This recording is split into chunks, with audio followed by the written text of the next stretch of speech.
The package arrived on a Tuesday in March, the kind of desert morning where the light hits the Mojave floor so hard that the ground seems to vibrate. Margot Kellner was standing in her kitchen, which was also her hallway, which was also the only room in the single wide trailer that got decent cell reception. The trailer sat on a quarter-acre lot 7 miles outside Barstow, California. Behind it, the desert stretched flat and tan and empty all the way to the Calico Hills, which rose in the distance like the spine of something buried. She was 52 days past her 62nd birthday. She had not celebrated. There was no one to celebrate with, and there was nothing to celebrate. 28 years of contract archaeological consulting. Environmental impact assessments for highway extensions and solar panel farms, and warehouse developments spreading across the Inland Empire like a slow motion flood. She would drive out to a site survey, the ground writer report confirming that the patch of desert scheduled for bulldozing contained no significant cultural resources, and drive home, $400 a day. Enough to keep the trailer, the truck, and the bourbon supply at sustainable levels. Not enough to feel like she was doing anything that mattered. The package was small, brown paper, no return address, postmarked from Needles, California, a town on the Colorado River that Margot associated with truck stops and heat stroke. Inside was a moleskin notebook, old, the cover cracked, the pages yellowed and stiff at the edges, and a single sheet of paper folded once with 6 words written in a hand she did not recognize.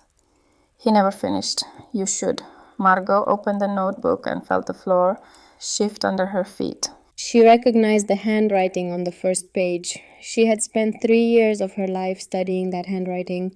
She had photocopied hundreds of pages of it from the UC Riverside archives in 1994 when she was 30 years old and still believed that academic careers were built on the courage to pursue truth rather than the discipline to avoid it. The handwriting belonged to Dr. Walter Garrett. Walter Garrett had been, depending on whom you asked, either the most important archaeologist of the 20th century or the most spectacular cautionary tale in the history of the discipline. In the early 1960s, fresh from his groundbreaking discoveries of 2-million-year-old hominid remains in East Africa, work that fundamentally rewrote the timeline of human evolution, Garrett had turned his attention to a rocky hillside in the Mojave Desert, 15 miles northeast of Barstow, a place called Calico. At Calico, Garrett found fractured stones embedded in sediment that had been geologically dated to 200,000 years ago. He examined the stones and declared with the full weight of his reputation behind every word that they were unquestionably human-made tools. Choppers, scrapers, hand axes.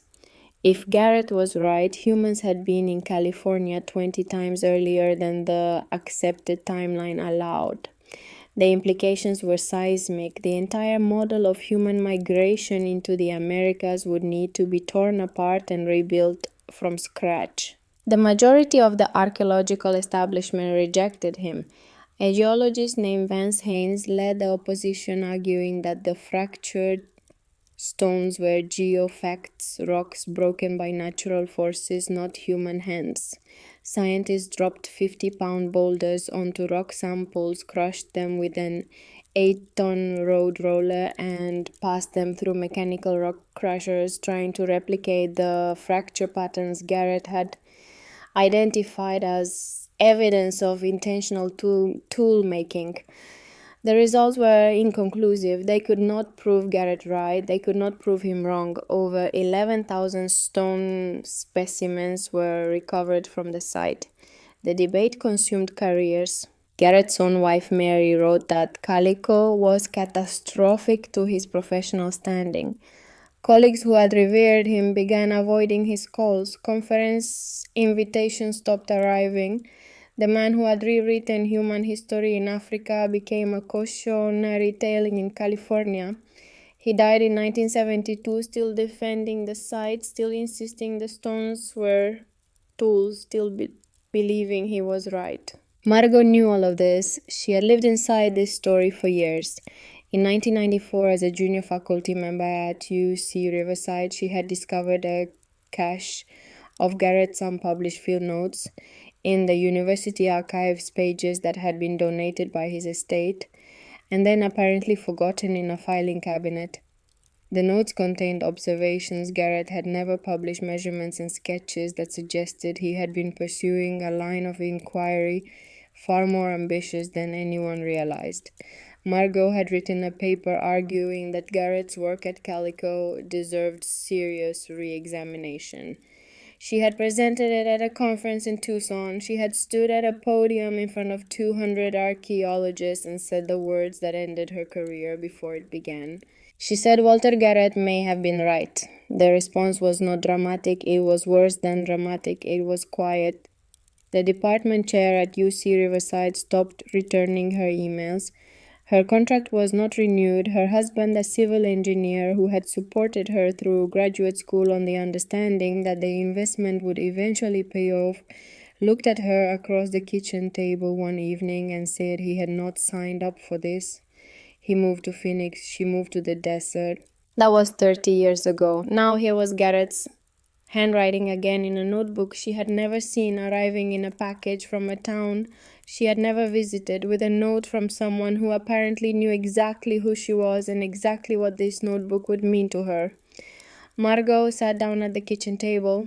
The table was Formica pale yellow, bought at a thrift store in Victorville in 2003. She opened the notebook to the first page and began to read.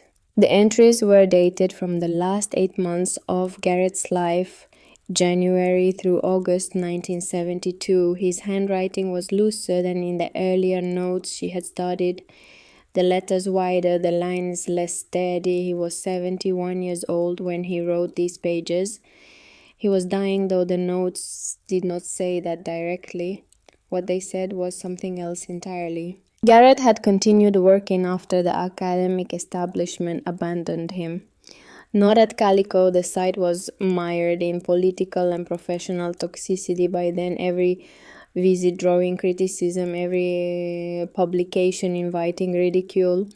Instead, he had been driving across California, visiting sites he had identified over the preceding decade, but never had the institutional support to properly investigate.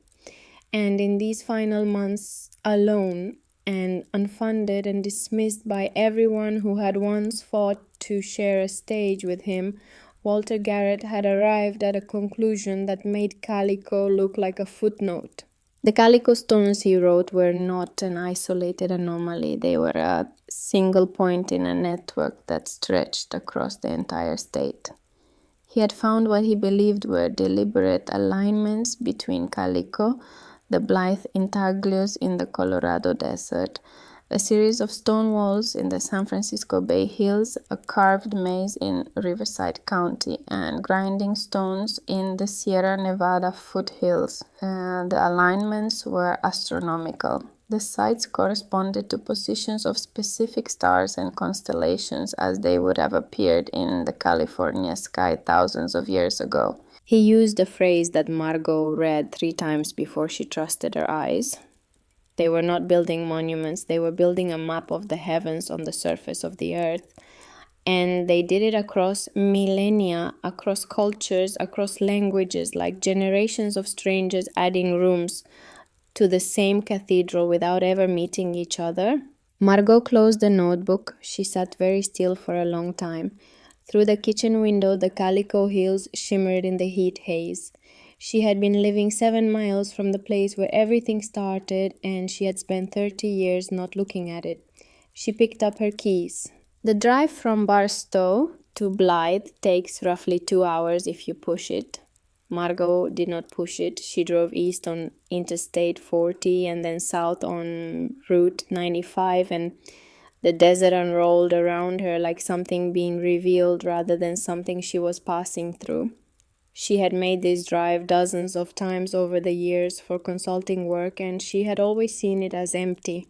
Flat ground, scrub, heat. The kind of landscape that exists to be crossed on the way to somewhere else. Now she was looking at it differently. Now she was wondering what was underneath. The Blythe intaglios are located on two low mesas near the Colorado River, about 15 miles north of the town of Blythe in Riverside County. There is nothing to mark them from the road. No visitor center, no billboard, a few chain link fences. If you did not know what you were looking for, you would drive past at 70 miles an hour and never slow down. Most people do exactly that. Margot parked on the shoulder and walked to the nearest mesa. The ground was hard-packed desert pavement, a surface of dark sun-varnished stones that had been lying undisturbed for centuries. Somewhere beneath her feet, lighter soil had been exposed, where the dark surface stones had been carefully scraped away, creating a contrast visible only from above. This was the technique known as intaglio, the same principle as the Nazca lines in Peru. You remove the dark layer to reveal the light layer beneath, and the resulting pattern is invisible at ground level but unmistakable from the sky. Margot walked for 15 minutes. She saw nothing. She was standing, she knew, from GPS coordinates and survey maps directly on the torso of the largest human figure. 171 feet from head to toe, arms outstretched, and from where she stood it looked like every other patch of desert in every direction. She might as well have been looking for a message written in invisible ink on the surface of an ocean. There is a human figure lying in the California desert that is longer than a Boeing 747. It has been there for at least 450 years, maybe 2000. Nobody knows who made it, nobody knows why. And you cannot see it from the ground. You can stand on its chest, walk the length of its outstretched arms, and never realize what is beneath your feet. The only way to see it is from the sky, and the people who created it could not fly. In 1932, an Army Air Corps pilot named George Palmer had happened to glance down during a routine flight from the Hoover Dam region to Los Angeles and noticed giant shapes scratched into the earth below him. 6 figures, 3 human, 3 animal. The largest one 171 feet long. They had been lying there invisible to the modern world for centuries. The first thing the United States military did after the figures were discovered was drive tanks over them. During World War II, General George Patton selected the Colorado Desert for troop training. His armored vehicles rolled directly over the geoglyphs. By the time National Geographic and the Smithsonian sent a team in 1952, visible tire tracks scarred several figures. Fences were not erected until 1974. For most of the 20th century, America's Nazca lines were being driven over and slowly erased. Margot stood on the mesa and thought about all of this and saw nothing. The figure was beneath her and around her, and she was inside it, and it was invisible. She drove to the small airport outside Blythe and hired a Cessna 172 with a pilot who looked barely old enough to vote, but who had, he assured her, over 2,000 hours of flight time, most of it hauling cargo for agricultural operations in the Imperial Valley. His name was Danny, and he did not ask why a 62-year-old woman wanted to circle a patch of empty desert at 1,000 feet. They took off into a sky that was pale blue and absolutely cloudless. Danny banked south toward the river. And then Margot saw them. She had studied photographs. She had read the descriptions. She had seen satellite imagery on her laptop screen 100 times. None of it prepared her for the actual sight. 6 figures on the desert floor, 3 human, 3 animal. The largest human figure was enormous, its arms spread wide as if embracing the sky or surrendering to it. The proportions were deliberate and precise. The lines were clean, the design unmistakable, and around the edges of the figures, faint but visible from 1,000 feet, the scars of tank treads from 1942 when Patton's armored vehicles had driven directly over artwork that had been lying undisturbed for centuries. Margot pressed her forehead against the window. The Cessna vibrated around her. Below, the figures lay on the desert floor like patients on an operating table, their arms open, their meaning hidden, their survival uncertain. The question that had haunted researchers for decades was simple and unanswerable. The figures were designed to be seen from above. They were created by people who could not fly. From ground level, they were invisible. From 1,000 feet, they were magnificent. Either they were made for beings who could see from the sky, God's ancestors, the cosmos itself, or the act of making them, not viewing them, was the purpose. The communal labor of scraping the desert floor might have been the ritual. The finished figure might have been secondary to the process. One archaeologist had written that in many indigenous traditions, the making of sacred art is the ceremony. The product is just evidence that the ceremony occurred. Radiocarbon dates obtained from the site range from 900 BC to 1200 C, a 2100-year window that made precise dating impossible. Nobody knew exactly who made them. No Colorado River tribal group claimed to have created them, though some claimed to use them. The Mojave and Quechan peoples said the human figures represented Mastamo, the creator of life, and the animal figures represented Hatakulia, a mountain lion spirit. But they did not claim authorship. Margot asked Danny to circle one more time. She looked down at the outstretched arms of the largest figure. She thought about Walter Garrett, who had spent his last months connecting dots across a state-sized map, trying to prove that this figure was not alone, that it was part of something. She thought about the note in the package. He never finished. You should. Danny landed. Margot thanked him and walked back to the chain-link fence surrounding the nearest geoglyph. The site was managed by the Bureau of Land Management. There was a small interpretive sign, sun-faded, its text barely readable. The chain link was rusted in places. A few pieces of litter, a water bottle, a cigarette pack sat against the base of the fence. This was one of the most significant ancient art installations in North America, and it was protected by the same fencing you would find around a construction dumpster. She was reading the sign for the second time when a voice behind her said her name. Not Dr. Kellner, not ma'am, her first name, Margot. She turned, standing 10 feet away, leaning against a battered Ford pickup that looked like it had been driven through every decade since the 1980s, was a man she had not seen in 26 years. He was thinner than she remembered, the bones of his face more prominent, his hair white and cut close to his scalp. He wore a denim shirt buttoned to the throat despite the heat, and his hands, large, weathered, the knuckles swollen, were folded across his chest. He looked like a man who had been waiting for a long time and was no longer in a hurry. Ray Coldwater, 75 years old, Mojave elder, the last person alive who had worked directly with Walter Garrett at Calico. Margot's had met Ray exactly twice. Once in 1994 when she was researching her paper and had driven to the Mojave reservation to interview anyone who remembered Garrett.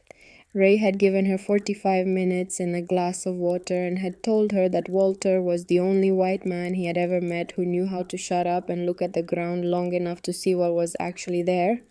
The second time was at a BLM hearing in 1998 about the Calico site's future management, where Ray had testified that the site held significance to the Mojave people and should be protected.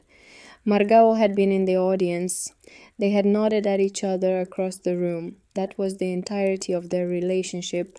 Now he was leaning against a truck in the desert, saying her name as if he had been expecting her.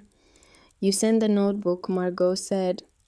It was not a question. Ray nodded. His eyes were steady and dark and looked at her with the particular patience of someone who has spent decades being ignored and has learned to conserve energy for the moments that matter. "I thought you were dead," she said. "Not yet," Ray said, "but I am working on it." He said it without self-pity, the way you might report the weather. Margot understood. She had spent enough time in the desert to know that some people talked about dying the same way. They talked about a storm coming in. Not with fear, with awareness. "Lung cancer," Ray said, answering the question she had not asked. "Diagnosed 14 months ago. The doctors in Needles gave me a number, but I did not memorize it. I have some time. Not a lot." "Why now?" Margot asked. the notebook after all these years. Why now? Because I am the last one, Ray said. Gareth is dead, his students scattered. The people at the university who might have cared retired or moved on. The site was closed for 7 years and nobody noticed. I have been holding Walter's work for 50 years and I cannot hold it anymore. It needs to go to someone who will not put it in a filing cabinet. There are younger archaeologists, Margot said, people with funding, institutional support. I am a contract surveyor. I check dirt for construction companies.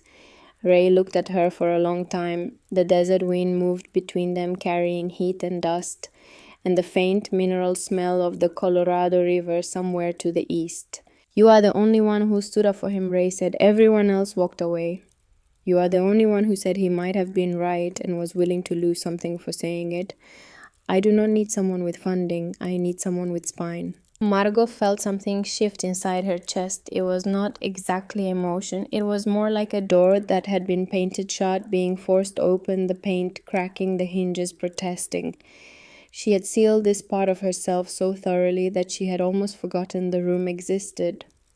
What do you want me to do? She asked. Ray pushed himself off the truck. The effort cost him something. She could see it in the way his jaw tightened, but he did it without help and without complaint. Walk with me, he said. They walked along the fence line of the largest geoglyph. The desert floor crunched under their boots. The sun was directly overhead, and their shadows were small and tight beneath them.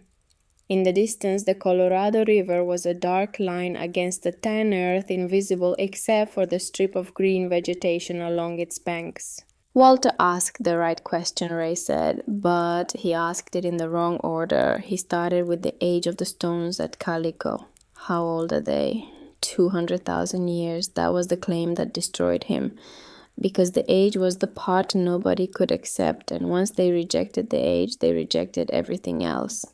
He stopped walking and turned to face the geoglyph, though from ground level there was nothing to see, just desert. He should have started here, Ray said, not with Calico, here.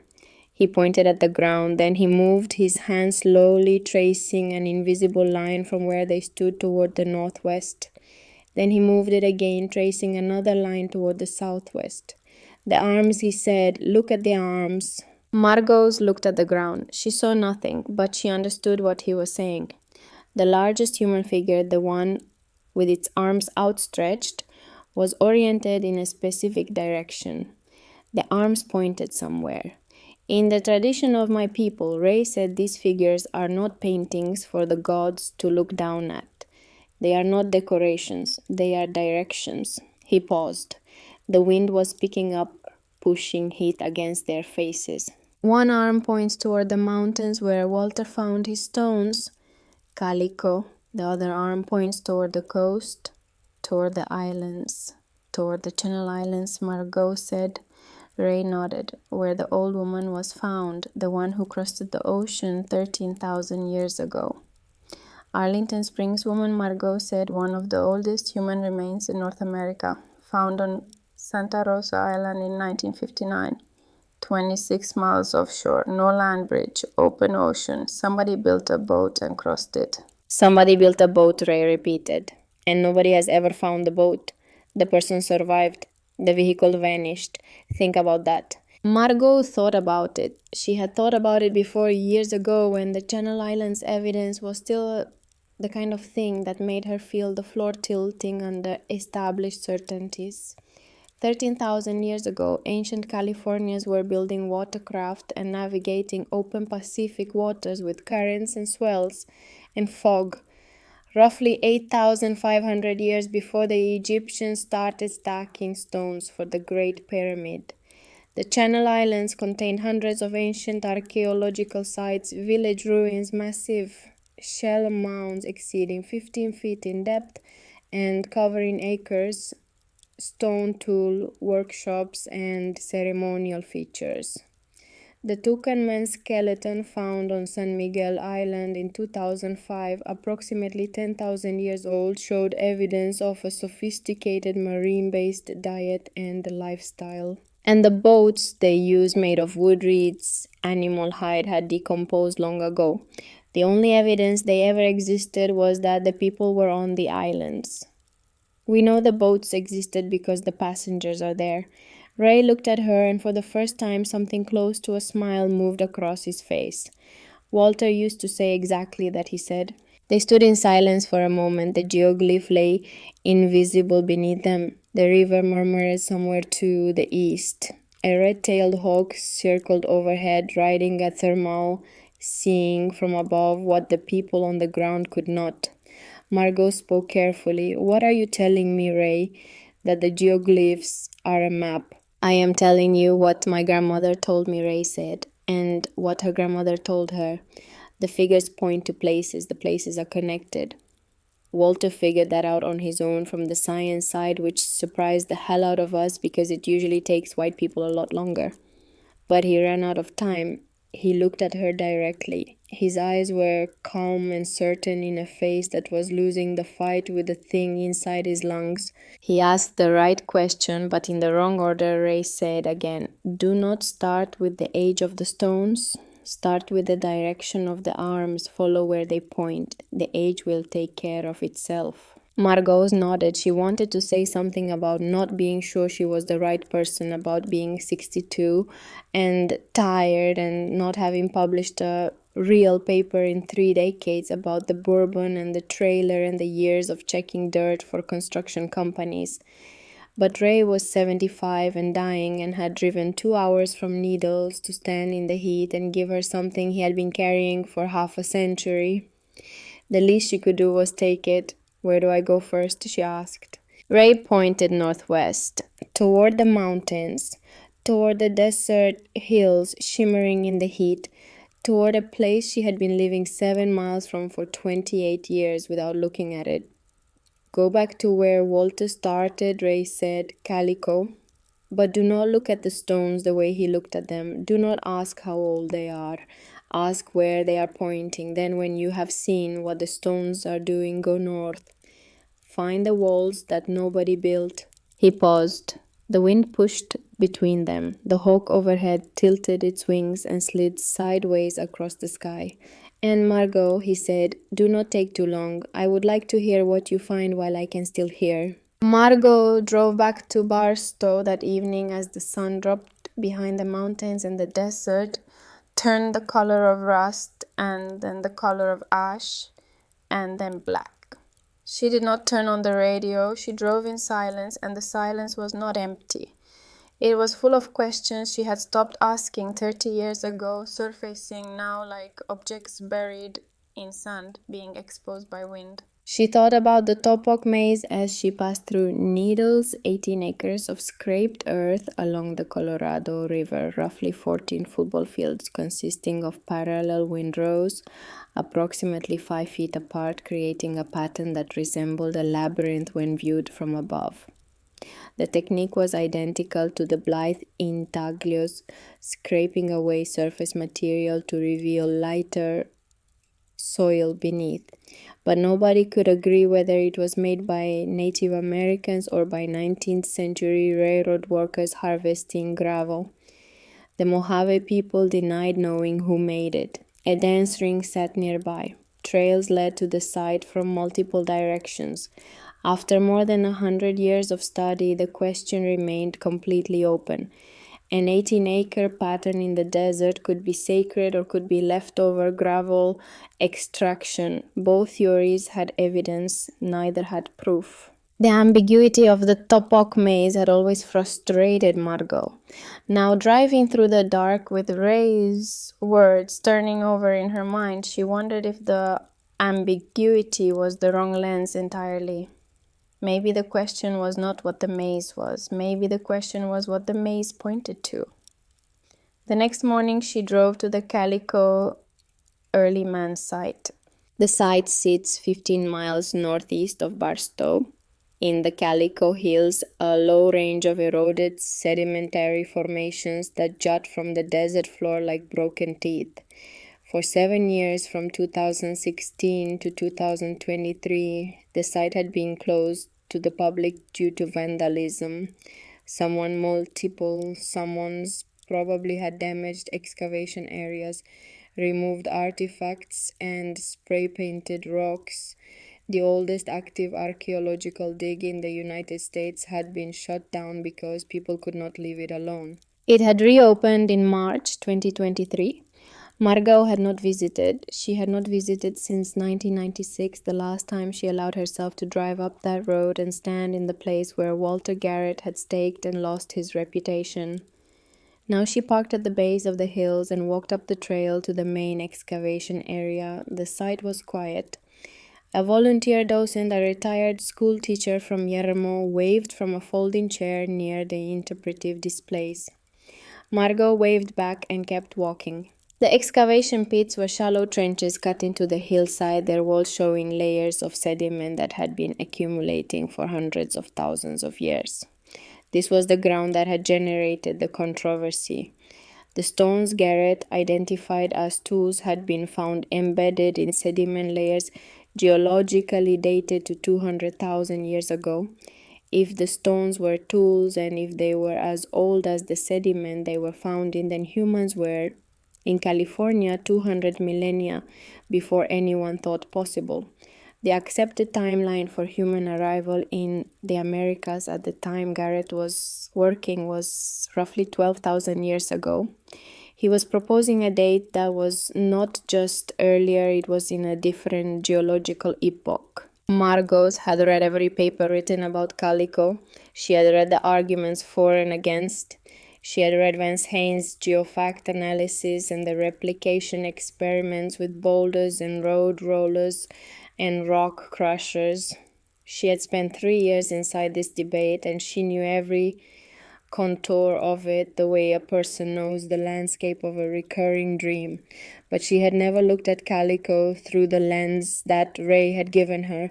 She had never asked the question Ray told her to ask. Not how old are the stones, where are the stones pointing? She spent 3 days at the site. She brought a compass, a notebook, and a topographic map.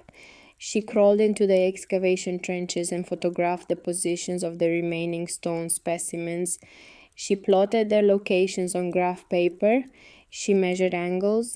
She ate lunch sitting in the dirt with her back against the trench wall, drinking water that had gotten warm in the truck, watching the shadows move across the sediment layers as the sun tracked across the sky. And on the third day she saw it. The stones were not randomly distributed in the sediment. They were not scattered the way objects fall when they are dropped or washed into place by erosion. They were arranged, not in an obvious pattern, not in a circle or a line that would jump out at you, but in a distribution that, when plotted on paper and examined with a protractor, revealed consistent angular relationships between clusters. The stones were pointing. Margot sat in the dirt at the bottom of an excavation trench with the sun hitting the back of her neck and her graph paper covered in pencil marks, and she felt something she had not felt in 30 years. It was the feeling of being on the edge of something, the feeling that the ground you are standing on is not what you thought it was. The feeling that sent her to the podium in Tucson in 1994 and cost her everything she had. She was terrified, and she was alive in a way she had forgotten was possible. The angular relationships between the stone clusters at Calico, when projected outward across the landscape, aligned with two directions. One pointed southwest toward Blythe and the intaglus she had just seen from the air. The other pointed northwest toward the San Francisco Bay. Garrett had been right about the stones being placed by human hands, but he may have been wrong about the age. The stones did not have to be 200,000 years old. They could have been placed into ancient sediment by people who came much later, inserted into old ground the way you might press a thumbtack into an old wall, marking a place, saying this spot matters, remember it. The controversy that destroyed Garrett's career had been about the wrong question. The question was never how old the stones were. The question was why they were arranged the way they were arranged. And nobody had asked it because everyone was too busy arguing about dates. Margot sat with this for a long time. The volunteer docent from Yermo brought her a bottle of water and asked if she was all right. She thanked him and said she was fine. She was not fine. She was holding a piece of graph paper that might contain the answer to a 50-year-old question that had destroyed the career of the most famous archaeologist in the world and then destroyed hers. By association, she was sitting in a trench in the Mojave Desert, 62 years old, and the ground beneath her was rearranging everything she thought she knew. She packed up her equipment. She sat in her truck in the parking lot and called the only phone number she had for Ray Coldwater, a landline at his house in Needles. He answered on the 7th ring. His voice was slower than it had been at Blythe, each word arriving with a pause before and after it, like footsteps on uncertain ground. I saw it, she said. There was a pause. Then Ray's breathing deliberate and careful. Good, he said. Now go north. Find the walls. Ray, she said. The stones at Calico. They are not random. They point toward Blythe and toward the Bay Area. Garrett was right that they were placed by people. But the age might be wrong. They could have been inserted into old sediment by someone who came later. Like markers. Another pause. Longer this time. Walter spent 10 years arguing about how old the stones were, Ray said. He should have spent 10 minutes looking at where they were pointing. The age is a distraction. The direction is the message. That is what I have been trying to tell people for 50 years, and nobody listens because they cannot get past the number. 200,000. The number is a wall. Climb over it and look at what is on the other side. The line went dead. Margot looked at her phone, then at the Calico Hills rising behind her in the fading light. Somewhere in those hills, over 11,000 stone specimens sat in sediment that was older than most civilizations. For 50 years, the scientific establishment had argued about whether the stones were tools or accidents. Nobody had thought to ask whether they were arrows. Margot started the truck. She pulled onto the highway, heading north. In the rearview mirror, the Calico Hills shrank to a dark line on the horizon and then disappeared. She was going to find the walls that nobody built. The desert slid past her windows. The sky darkened from blue to violet to black. Stars appeared one by one, and then all at once the Mojave night sky, unpolluted by city lights, so thick with stars it looked like something spilled. Margot drove with both hands on the wheel and her eyes on the road and her mind on a dead man's notebook and a dying man's directions and a 171-foot figure lying on the desert floor behind her, its arms outstretched, pointing the way. She crossed the Tehachapi Pass in the dark. She dropped into the Central Valley where the air changed from dry and mineral to damp and agricultural smelling of irrigation water and almond blossoms and the particular organic richness of California's farming heartland. She drove through Bakersfield without stopping. She drove through the flat miles north of the Grapevine, past truck stops and fast food clusters glowing on the horizon like small cities.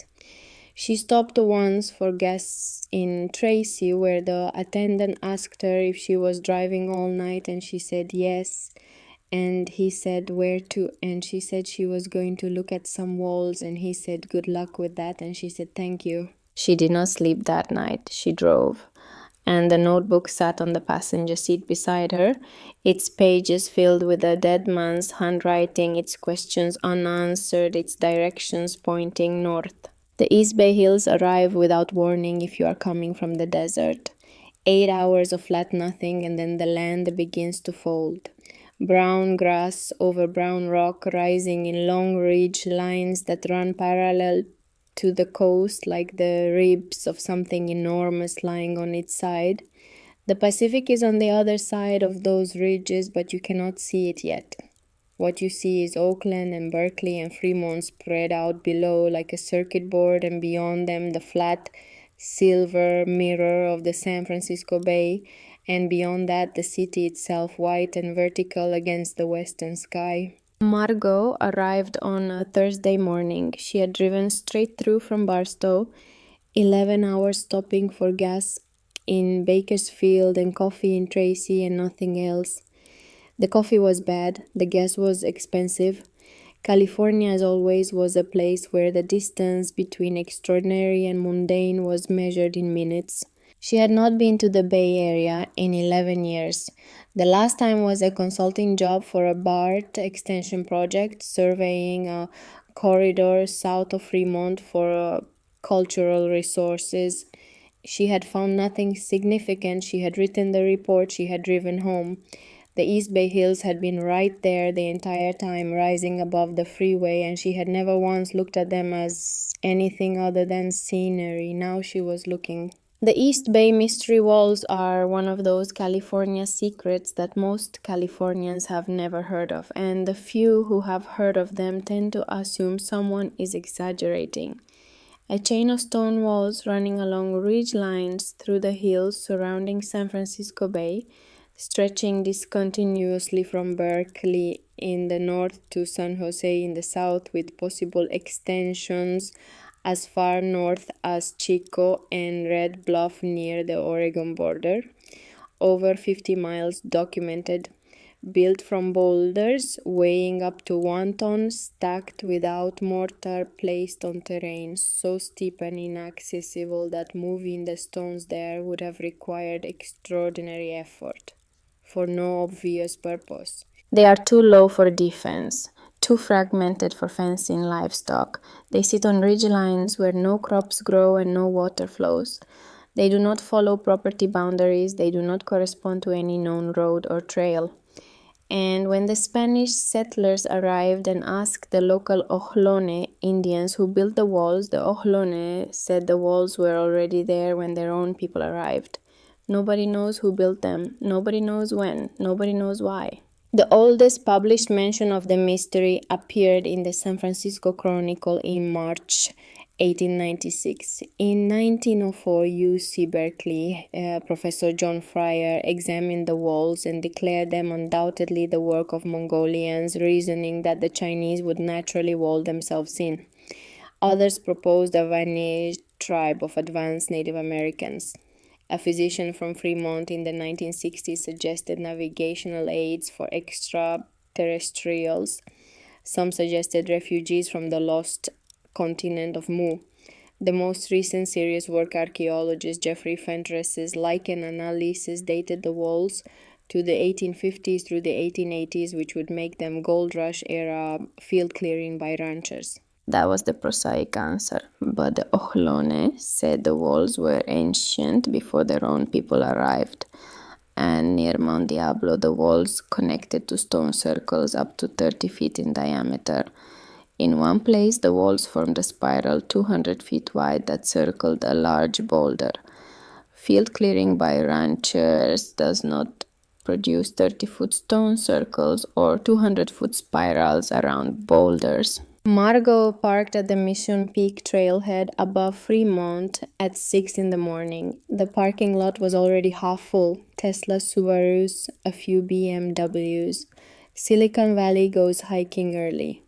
Young men and women in technical fabrics moved past her toward the trailhead, earbuds in fitness watches glowing on their wrists, heading up the mountain with the focused efficiency of people who scheduled their recreation the way they scheduled their meetings. Margot laced her boots. They were the same boots she had worn at Calico and at Blythe, scuffed brown leather with red laces, older than some of the hikers around her. She put Garrett's notebook in her day pack along with a compass, a topographic map, a water bottle, and the graph paper she had used to plot the angular relationships at Calico. Then she started climbing. Mission Peak rises 2,517 feet above the valley floor. The trail is steep and exposed and relentlessly popular. On a weekend morning, the line of hikers heading up looks like a pilgrimage. Margot was there on a Thursday and it was still busy. She climbed steadily, her knees protesting on the switchbacks, her breathing harder than she wanted it to be. She was 62 and she had been sitting in a truck and a trailer for most of the past decade. The desert kept you lean, but it did not keep you fit. 40 minutes up the trail, crossed to the shoulder of the ridge, and the view opened wide. The entire South Bay stretched below from the salt ponds near Alviso to the dark clump of Stanford's campus, to the glass towers of downtown San Jose glinting in the early sun. The most valuable real estate in the history of human civilization lay beneath her feet. Companies worth more than the GDP of most nations were visible from where she stood. The technological infrastructure that connected half the planet ran through the valley below her in fiber optic cables and server farms and corporate campuses with free kombucha and nap pots. And running along the ridge ahead of her, barely visible unless you knew to look, was a wall of stacked boulders. Margot stopped walking. The hikers behind her split around her like water around a rock, barely glancing at what she was staring at. Most of them walked right past it. The wall was 3 feet high at this point, maybe 4 feet in places, built from weathered sandstone boulders fitted together without mortar. It ran along the ridge line for perhaps 200 yards before disappearing into the brush on the far side of the slope.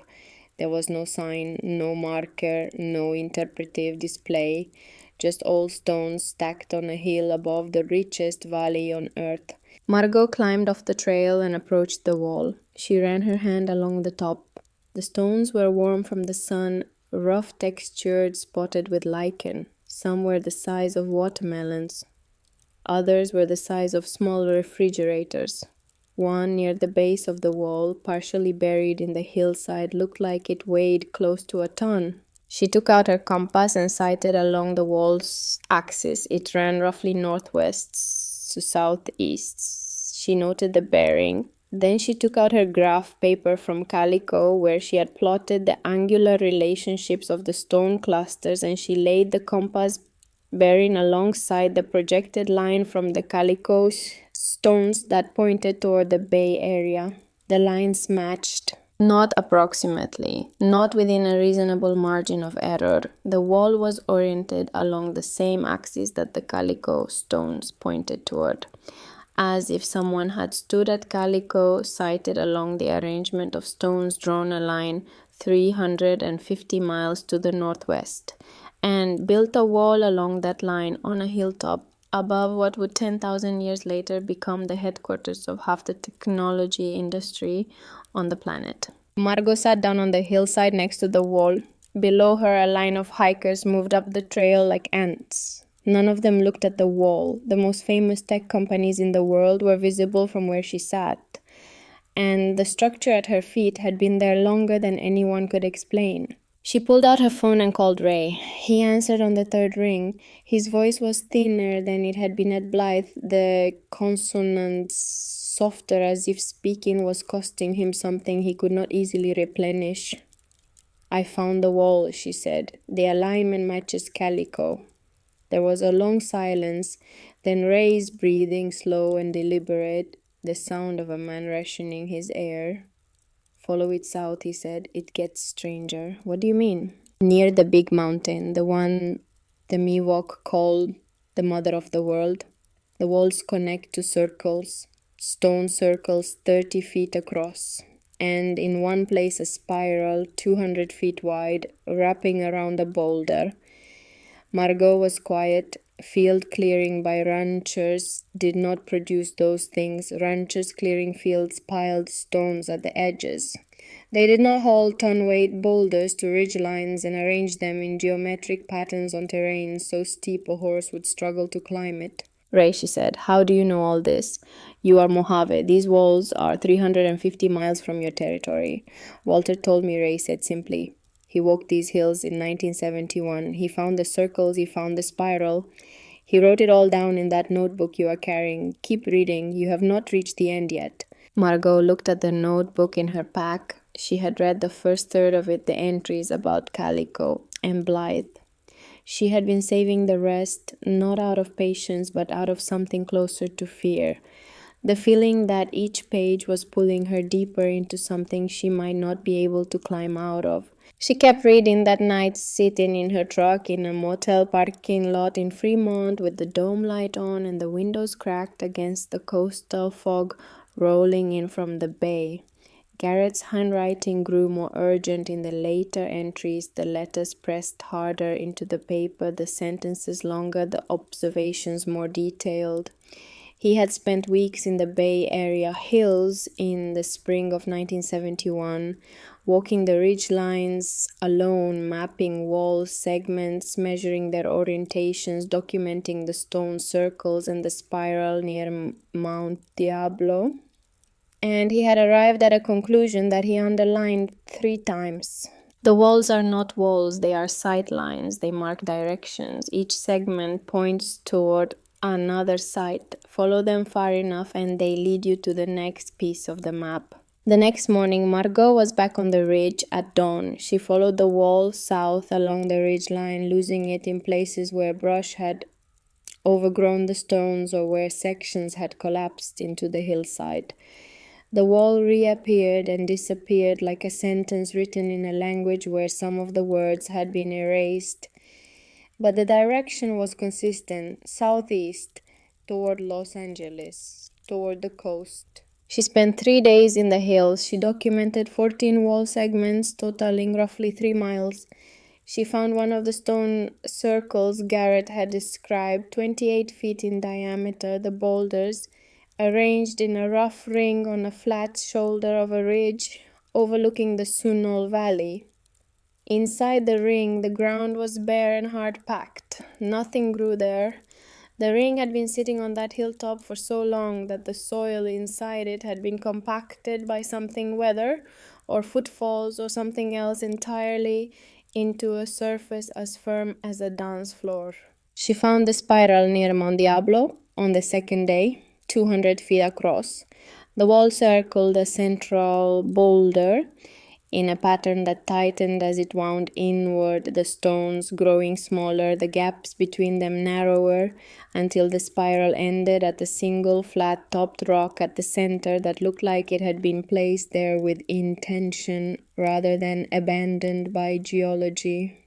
Margot stood at the center of the spiral and looked outward along the curving wall of stones.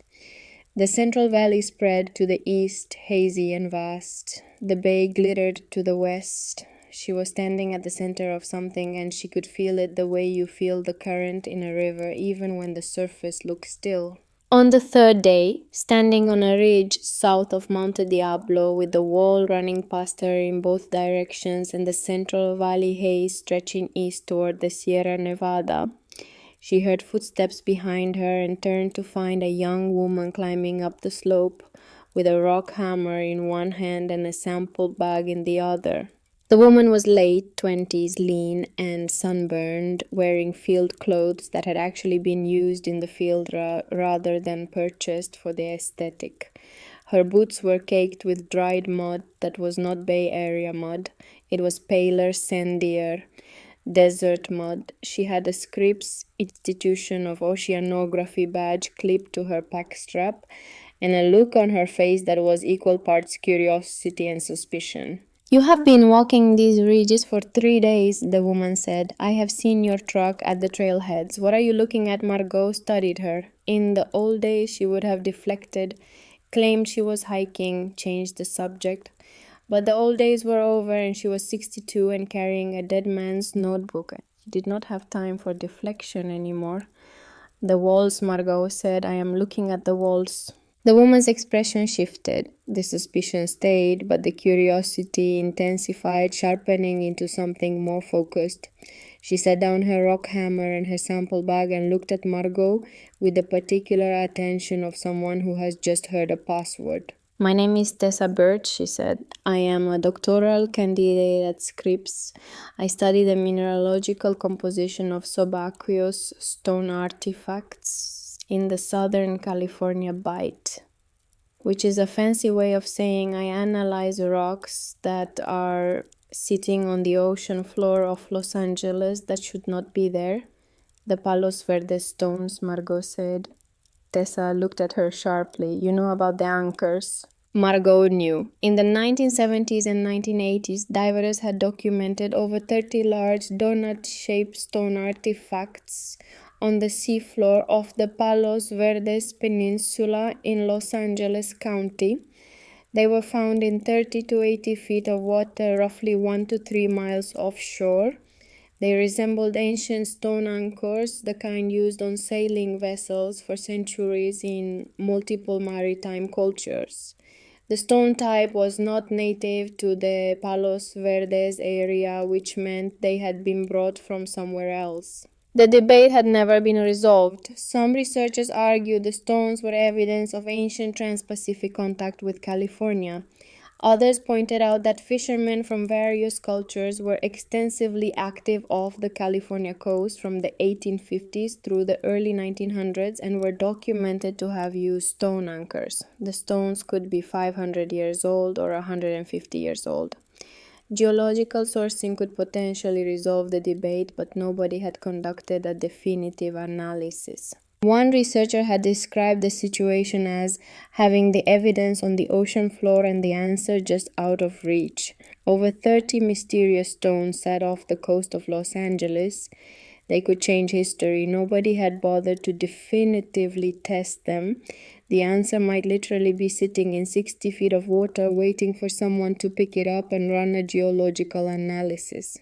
Until apparently Tessa Birch. What are you doing up here? Margot asked. Scripps is in San Diego. The anchors are in Los Angeles. These hills are 350 miles from either place. Tessa reached into her sample bag and pulled out a chunk of rock the size of her fist. She held it out to Margot. It was pale gray, fine-grained, with a distinctive crystalline structure that caught the morning light. I have been analyzing the mineralogical signatures of the Palos Verdes stones for 2 years, Tessa said. Running X-ray, fluorescence, thin section petrography, trace element analysis, standard geological forensics. The stones are not from Palos Verdes. They are not from anywhere in the Los Angeles basin. They are not from anywhere in Southern California. She paused. The fog was burning off below them and the bay was turning from gray to blue. 6 weeks ago, I got a new set of samples, not from the ocean floor, from here, from these walls. A colleague in the Berkeley Geology Department had collected them years ago for an unrelated project and never analyzed them. I ran them through the same battery of tests. Tessa held up the rock in her hand. The mineralogical signature of the stones in these walls matches the Palos Verdes anchors.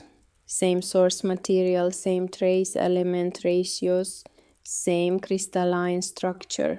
These rocks and those rocks came from the same place. Margot stared at the stone in Tessa's hand. She felt the ground shift again the way it had shifted at Calico and at Blythe. The slow disorienting sensation of a world rearranging itself around a fixed point. The same rocks, she said, 350 miles apart, one on a hilltop above San Francisco, the other on the ocean floor of Los Angeles. Tessa nodded, and neither one is local to where it was found. Someone moved these stones. A lot of them, over a very long distance. The logistics of that alone are extraordinary. You are talking about transporting ton-weight boulders across the most geographically challenging terrain in North America. Mountains, deserts, rivers, without wheels, without draft animals, over distances that would take weeks to walk unless they went by water, Margot said. Tessa looked at her. Along the coast, she said, yes. That is one possibility, a maritime transport network, which would require sophisticated watercraft, which brings us back to the Channel Islands and Arlington Springs woman and the boats that no longer exist. They stood on the ridge in the morning light, the two of them, the 62-year-old discredited archaeologist and the 29-year-old doctoral candidate, looking at a wall that nobody built from stones that nobody could explain, standing above a valley that generated more wealth per square mile than anywhere else on the planet. Below them, the first commuters were pulling onto the freeway. Above them, the wall continued along the ridge and over the next hill, and the hill after that disappearing into the distance the way a sentence continues beyond the edge of a page. Margot told Tessa everything, about the notebook, about Garrett, about Ray. about the blithe intaglos and their arms pointing in two directions, about the stone clusters at Calico arranged in angular relationships that aligned with this wall. She told her all of it because there was no point in holding it back. Either this was real or it was not, and if it was real, she needed someone with hard science and no baggage. Tessa listened without interrupting. When Margot finished, Tessa was quiet for a long time. The fog had cleared completely, and the bay was sharp and blue, and a container ship was moving under the Golden Gate Bridge, small at this distance, carrying goods manufactured on one continent to be consumed on another. Global trade visible from a ridge where stones had been stacked, before the concept of global trade existed. I need to show you something, Tessa said. It connects to what you just told me, but it is going to sound strange. Stranger than what I just told you, Margot said. Tessa almost smiled. She reached into her pack and pulled out a tablet computer. She opened a file and turned the screen toward Margot. On it was a photograph of the Hemet Maze stone. Margot knew the stone. California Historical Landmark number 557. A 46-inch square carving on a sandstone boulder in Reinhardt Canyon west of Hemet in Riverside County. The carving depicted an intricate maze formed by interlocking shapes that resembled swastikas. Not the Nazi swastika, which had appropriated and perverted the symbol in the 20th century. The original swastika, which appeared in Hindu, Buddhist, Hopi, and Navajo traditions as a symbol of eternity, good fortune, and the cycle of life thousands of years before the Nazis existed. The design on the Hemet Maze stone was more commonly associated with Buddhist art than with any known Native American style found in California. That mismatch was the entire mystery. Since the stone was rediscovered by a rancher in 1914, only about 50 similar carvings had been found, all within a 150-mile radius of each other. 50 carvings, 150 miles. No identified culture, no connected settlements, no pottery, no burial sites, nothing except the carvings themselves. A culture that left its mark on stone and then vanished without leaving anything else. Captain Alan Leron, an adventurer in the 1920s funded by Hearst newspapers, had claimed the Maze stone was 15,000 years old and was carved by a prehistoric civilization called the Cascadians, who spread from Nevada to populate the world. He was not taken seriously then. He would not be taken seriously now. But his theory had roughly the same amount of hard evidence as every other explanation, which was close to zero. The stone had been vandalized after the 1930s when someone carved a Nazi swastika onto the corner, not understanding that the original design predated the Nazi symbol by at least 1,000 years. The vandal had damaged an ancient artifact because they could not tell the difference between a prehistoric spiritual symbol and a 20th century hate sign. The stone was now protected by 2 chain link fences. A second similar carving, the Ramona Maze stone, had been discovered by hikers in 1977. Margot knew all of this. What she did not know was what Tessa was about to tell her.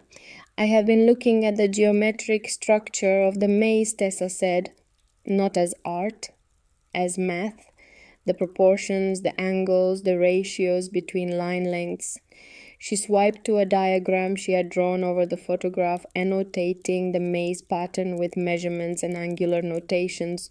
The maze is not decorative, Tessa said. It is a coordinate system, a way of encoding positional information in geometric form. You can extract latitude and longitude equivalence from the proportional relationships in the design if you know the baseline reference point. Margot looked at the diagram. She was not a mathematician, but she had spent 30 years reading archaeological papers, and she knew that geometric encoding of spatial information was not unique.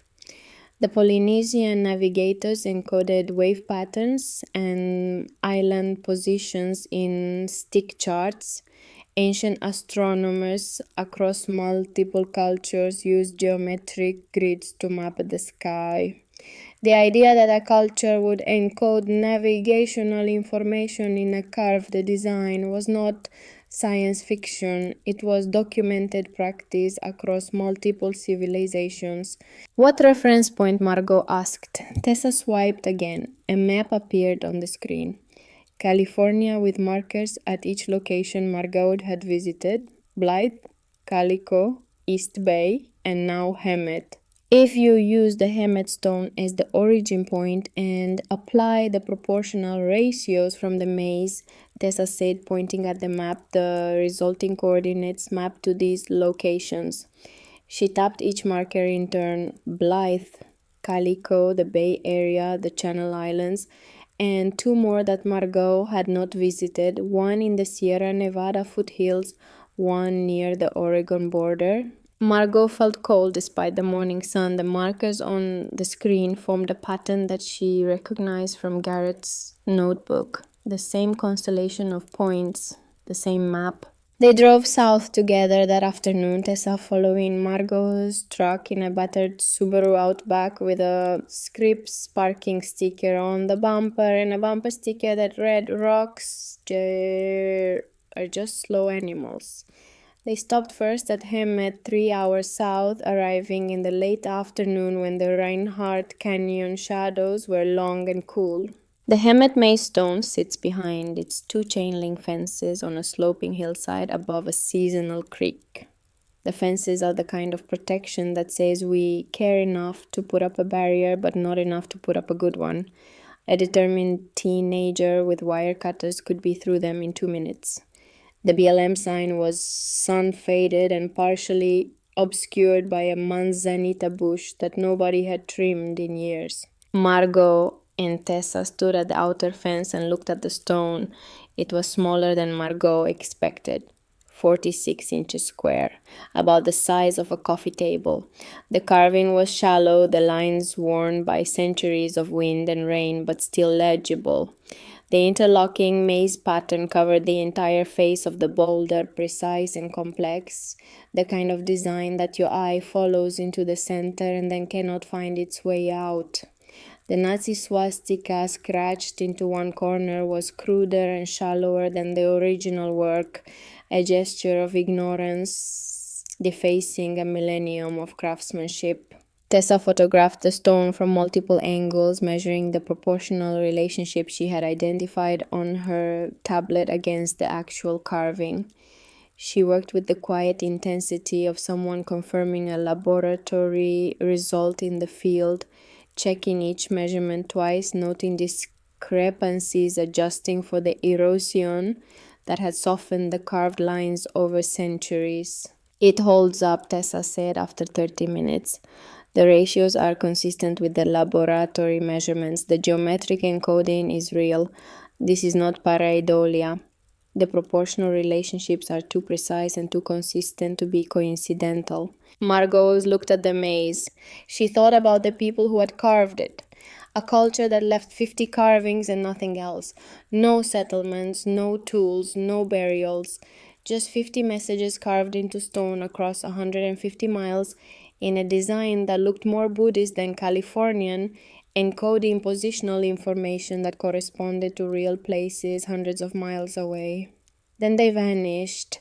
The carvers disappeared, and the carvings remained speaking a language that nobody alive could fully decode, protected by two chain link fences and a faded sign. They drove east from Hemet through the San Gorgonio Pass, where the wind turbines stand in rows like enormous white flowers turning slowly in the desert wind, and then north through the Central Valley. Tessa drove behind Margot for 6 hours without complaint. She was the kind of person who could sit in a car for 6 hours and consider it productive time, her mind working through data sets and geological analysis while the landscape scrolled past. Margot had known people like that in graduate school. They were the ones who survived, not because they were the smartest, but because they could sustain focus over distances that broke other people.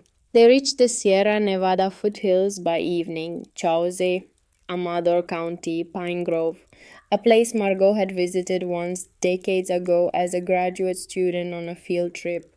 A place you remember the way you remember a room you walked through quickly without understanding why the door was open. The Chaze Indian Grinding Rock is a single flat limestone outcrop 173 feet long by 82 feet wide, containing 1,185 mortar cups and 363 petroglyphs. It is the largest collection of bedrock mortars anywhere in North America on a single rock. The northern Sierra Miwok people use the mortars to grind acorns into flour. That much is established. What nobody can explain is why this rock. There are thousands of limestone outcrops in the Sierra foothills. Why did generations of Miwok over thousands of years return to this one specific stone and grind 1,185 separate holes into it? Some cups are only inches apart, others are 12 inches deep. If each cup required roughly 100 hours of grinding over its lifetime, a conservative estimate, the rock represents over 118,000 hours of cumulative labor. That is 13 and a half years of non-stop grinding on one stone. The 363 petroglyphs include circles, animal tracks, wavy lines, and human figures. Many have no agreed upon interpretation. Whatever drew people to this rock, it drew them back more than 1,000 times over thousands of years. We know who used it, we know what they were grinding, we have no idea why they chose this specific rock over every other rock in the Sierra foothills and then spent the equivalent of 13 years grinding into it without stopping.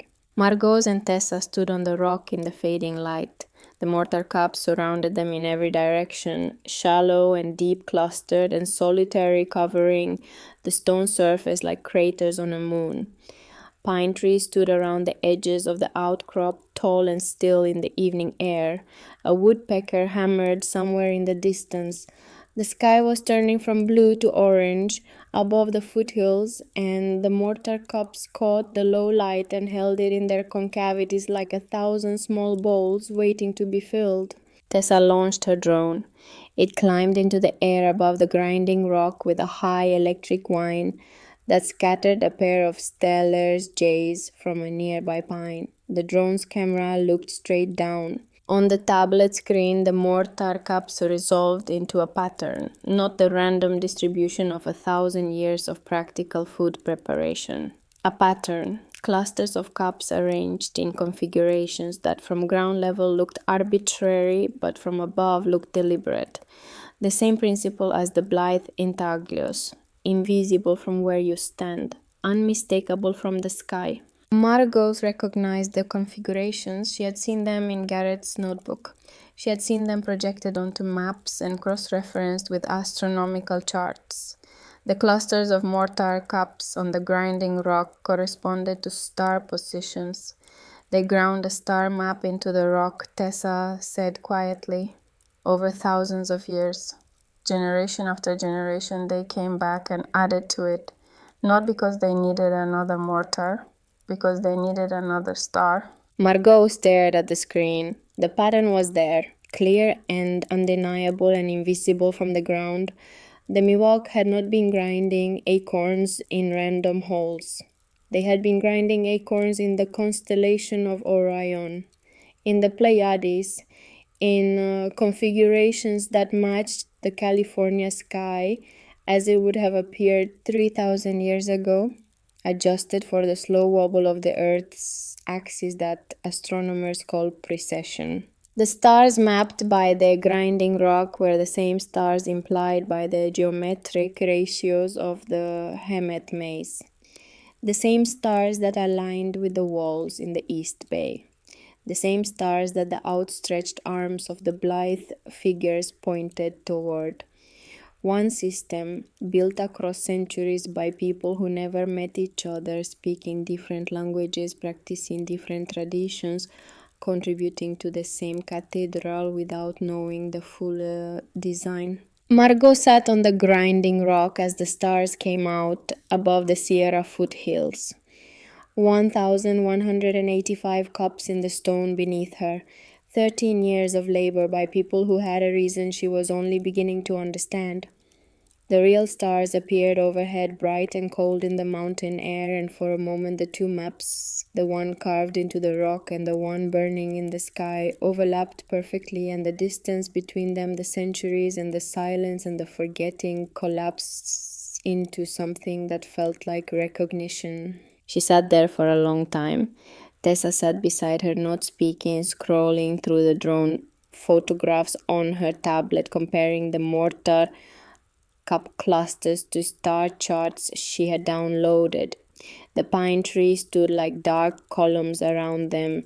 The air smelled like sap and cold stone, and the particular clarity of mountain nights where the atmosphere is thin enough that the stars seem close enough to touch. Margot thought about the people who had sat on this rock before her, thousands of them over thousands of years, women grinding acorns for their families, yes, but also something else, adding to the map, one cup at a time, one star at a time. The work of a lifetime, contributing a single point to a pattern that would not be complete for centuries. They could not see the pattern from where they sat. They could only see the cup they were grinding, and they trusted that the pattern was there. She thought about what that trust meant. Not religious faith, though it might have included that. Something more practical. The trust of a stonemason who lays a foundation knowing she will never see the cathedral. The trust of a gardener who plants an oak knowing he will never sit in its shade. The trust that the work matters even if you cannot see the finished product from where you stand. The Miwok, who ground the 1,185th cup into this rock, did not know it was the 1,185th. She knew only that her grandmother had ground acorns on this rock and her grandmother's grandmother, and that the rock was the right rock, the important rock, the one that mattered. And she was right. She just did not know why, in the way that Margot was beginning to understand why. The next morning, Margot and Tessa walked the rock in daylight. The mortar cups looked different in the morning sun, their shadows sharper, their edges more defined. Margot counted petroglyphs while Tessa flew the drone at different altitudes, capturing the cup pattern from 50 feet, 100 feet, 200 feet. At each altitude, the pattern became clearer. At 200 feet, the clustering was unmistakable. The mortar cups were not scattered, they were constellated. Tessa landed the drone and pulled up a star chart on her tablet. She overlaid the drone photograph onto the chart, adjusting for precision the slow wobble of the Earth's axis that shifts the apparent position of stars over thousands of years. She adjusted the chart to show the California sky as it would have appeared approximately 3,000 years ago. The overlay was not perfect. Hand-ground mortar cups on an irregular limestone surface are not precision instruments, but the major clusters aligned with major star groups. The Pleiades, Orion's belt, the bright triangle of Vega, Deneb, and Altair, and in the center of the rock, a cluster of 7 deep cups that corresponded to the constellation the Miwok called the 7 Dancing Girls, which Western astronomy calls the Corona Borealis. Margot looked at the overlay on the tablet screen and then looked at the rock beneath her feet. The cups were right there. She was standing on them.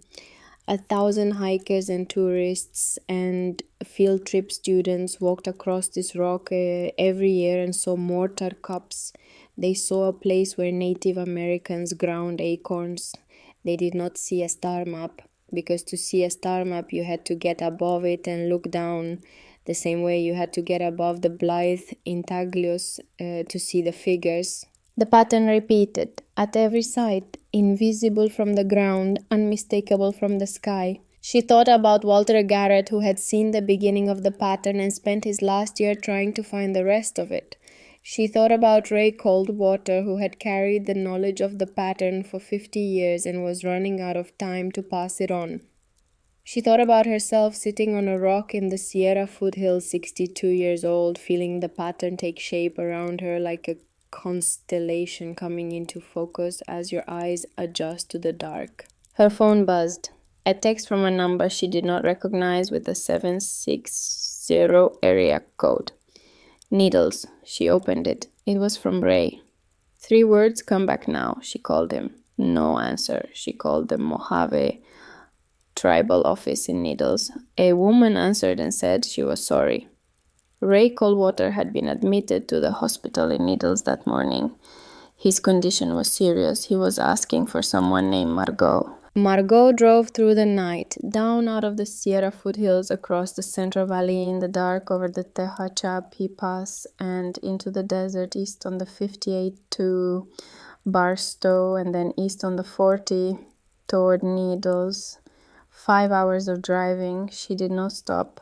Tessa followed in her Subaru, keeping pace, her headlights a steady pair of eyes in the rearview mirror.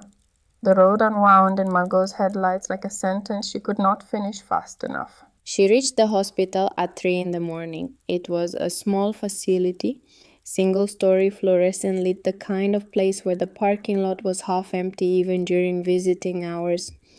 A nurse led her to a room at the end of a hallway.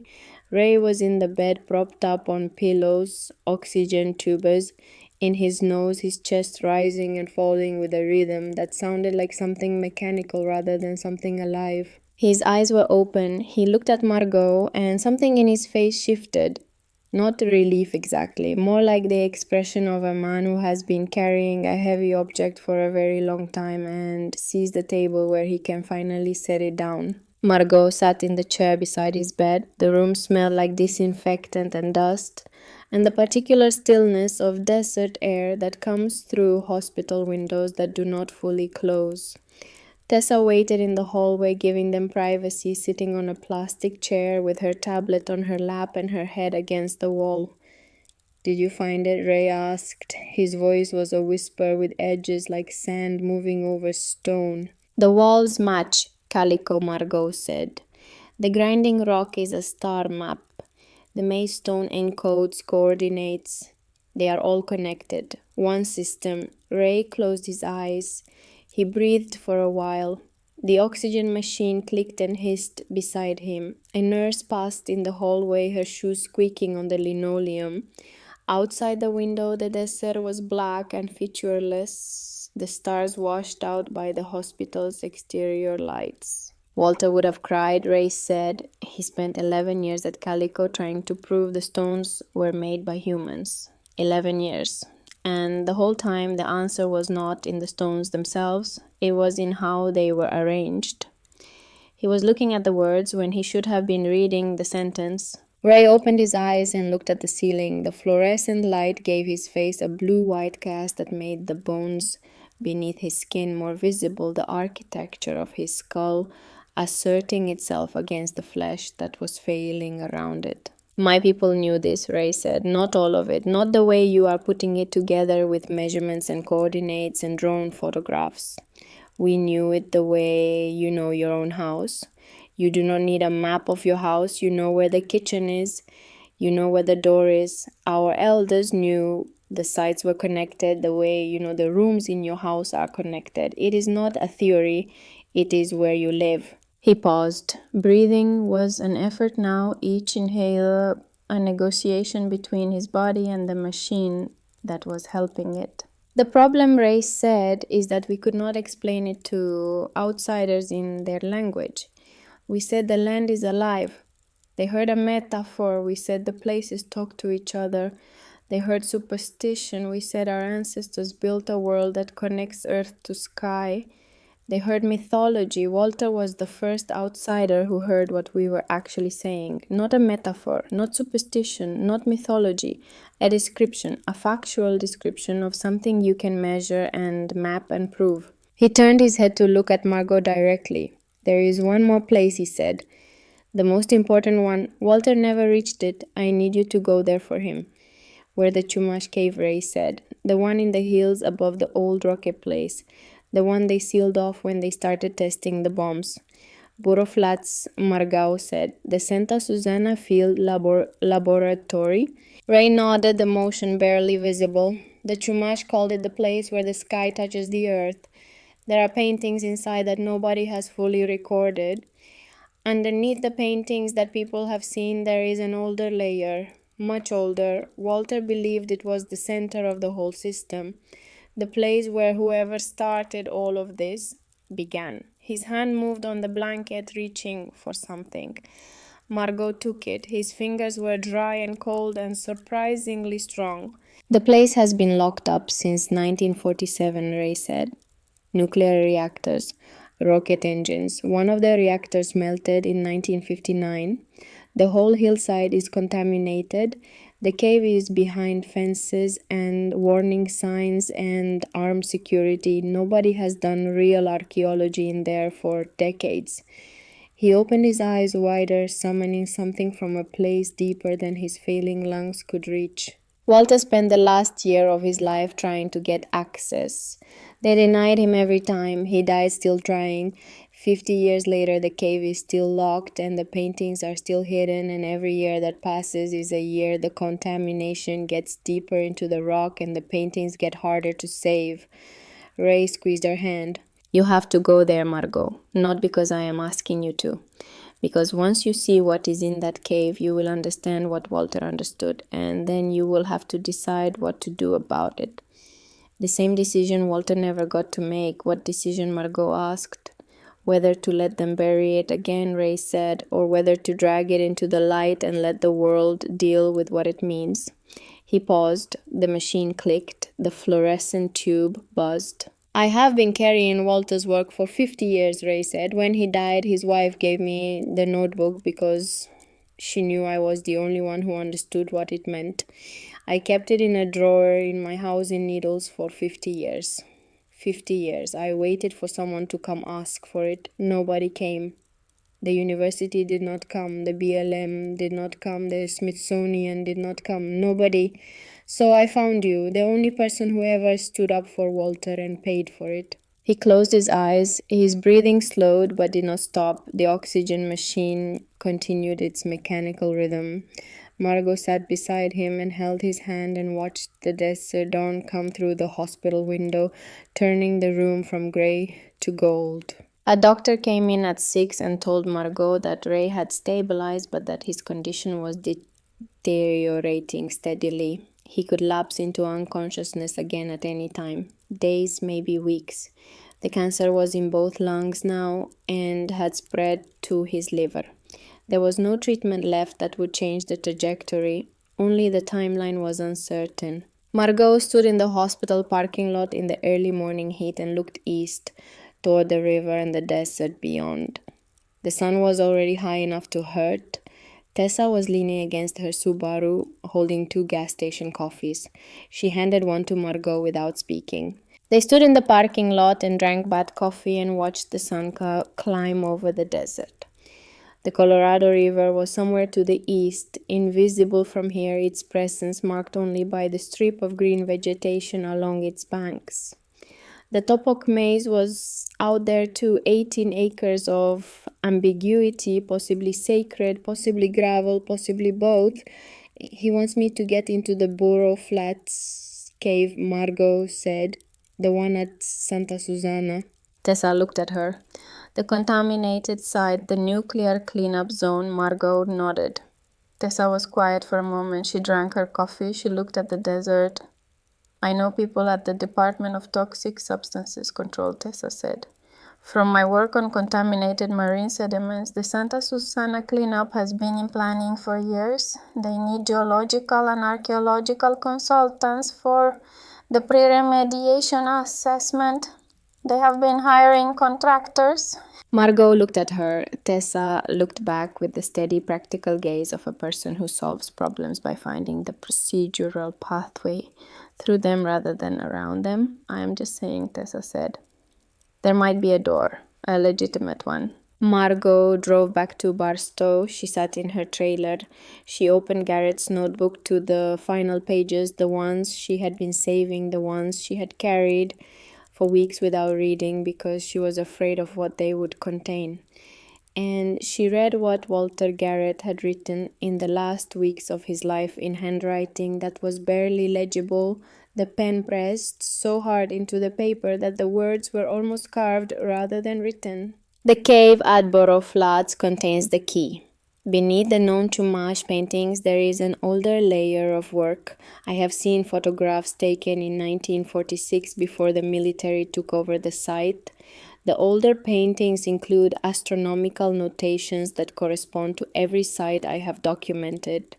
Blythe, Calico, the Bay Walls, Hemet, Chauesse, the Channel Islands, they are all represented. The cave is the center, the origin point. Everything radiates outward from there. But the cave has been locked behind the military fencing since 1947. The nuclear testing contaminated the hillside. The paintings are deteriorating. Every year they are lost a little more. I have been denied access 4 times. I will try again. If I fail, someone else must try. The paintings must be recorded before they are gone. This is not about me. This is not about being right about Calico. This is about a civilization that built a map of the sky across the surface of an entire state, across thousands of years, across dozens of cultures, and nobody noticed. Nobody looked. The map has been there the whole time, lying under our feet, carved into our rock, stacked on our hillsides, scratched into our desert floors, invisible from the ground, unmistakable from the sky. We have been walking on top of it for centuries without seeing it. The final entry was dated August 3rd, 1972, 12 days before Garrett died. It was a single sentence written in letters so large they filled the entire page.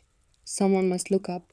Margot closed the notebook. She sat in the silence of her trailer, the desert light coming through the windows, the Calico Hills visible in the distance. She thought about Walter Garrett, who died trying to get into a cave. She thought about Ray Coldwater, who was lying in a hospital in Needles, conscious but fading, asking her to do what both of them could not. She thought about a cave on a hillside above the San Fernando Valley where Chumash shamans had tracked the winter solstice with precision 1,000 years ago, where ancient paintings recorded the movement of stars, where nuclear reactors had been tested, and one had partially melted down in 1959, where the government had locked the gates and the contamination had seeped into the rock, and the paintings were fading year by year behind fences that nobody climbed. She picked up her phone. She had one more call to make before she could go to that cave. And the person she needed to call was the last person she expected to help her.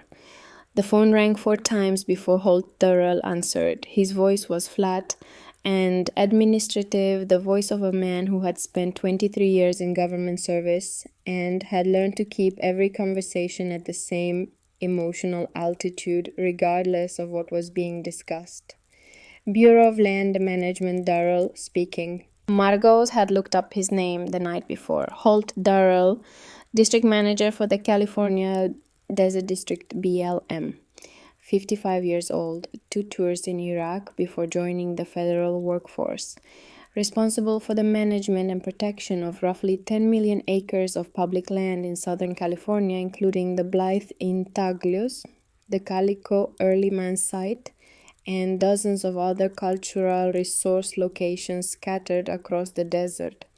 He was the man who signed the permits. He was the man who decided who got access and who did not. She had expected to leave a message. She had not expected him to answer his own phone at 7 in the morning. Mr. Durrell, she said, my name is Margot Kellner. I am an archaeologist. I know who you are, Durrell said. That stopped her. She had prepared a version of this conversation in her head during the drive from Needles, a careful introduction, a measured explanation of her credentials and her purpose, the kind of professional pitch she used to deliver to construction companies when she was angling for consulting contracts. The fact that Durrell already knew her name made the prepared version useless. How do you know who I am? She asked. Because you have been visiting BLM managed sites for the past 3 weeks, Dorel said. Blythe, Calico, you have been photographing, measuring, and mapping features that most visitors do not even notice. My field staff flagged your truck after your second visit to the intaglios. I pulled your name from the license plate. You wrote a paper in 1994 defending Walter Garrett's work at Calico. It cost you your career, and now you are back. His voice was not hostile. It was not friendly either. It was the voice of a man stating facts, the way a mechanic states the condition of an engine. What do you want, Dr. Kellner? Margot looked out the window of her trailer. The Calico Hills were glowing pink in the early light. A raven was sitting on the power line that ran along the road, black and still watching nothing. I want access to the Chumash cave at Burro Flats, she said. The one inside the Santa Susana Field Laboratory. There was a long silence, long enough that Margot checked her phone to make sure the call had not dropped. That site is not BLM jurisdiction, Durrell said finally. That is Department of Energy, NASA, Boeing. The contamination cleanup is overseen by the Department of Toxic Substances Control. You are asking the wrong person. I know, Margot said, but I also know that BLM has been involved in cultural resource assessments at Santa Susana as part of the cleanup planning. I know that the Chumash rock art in that cave has been on the National Register of Historic Places since 1976. And I know that the cleanup project needs archaeological consultants to survey the site before they can begin remediation work. I am a licensed archaeological consultant with 30 years of field experience in Southern California. I am asking you to put my name on the list. Another silence, shorter this time. Why? Darrell asked. What do you think is in that cave? Margot considered lying, considered giving him the cautious professional answer. The cave contains significant Chumash rock art that should be properly documented before remediation activities potentially impact the site. That was true. It was also the kind of language that government employees understood and responded to. Safe language, bureaucratic language, the kind of language that kept you out of trouble. She decided not to use it.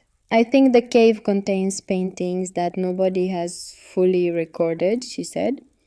I think beneath the known Chumash art, there is an older layer of work that connects to sites across California.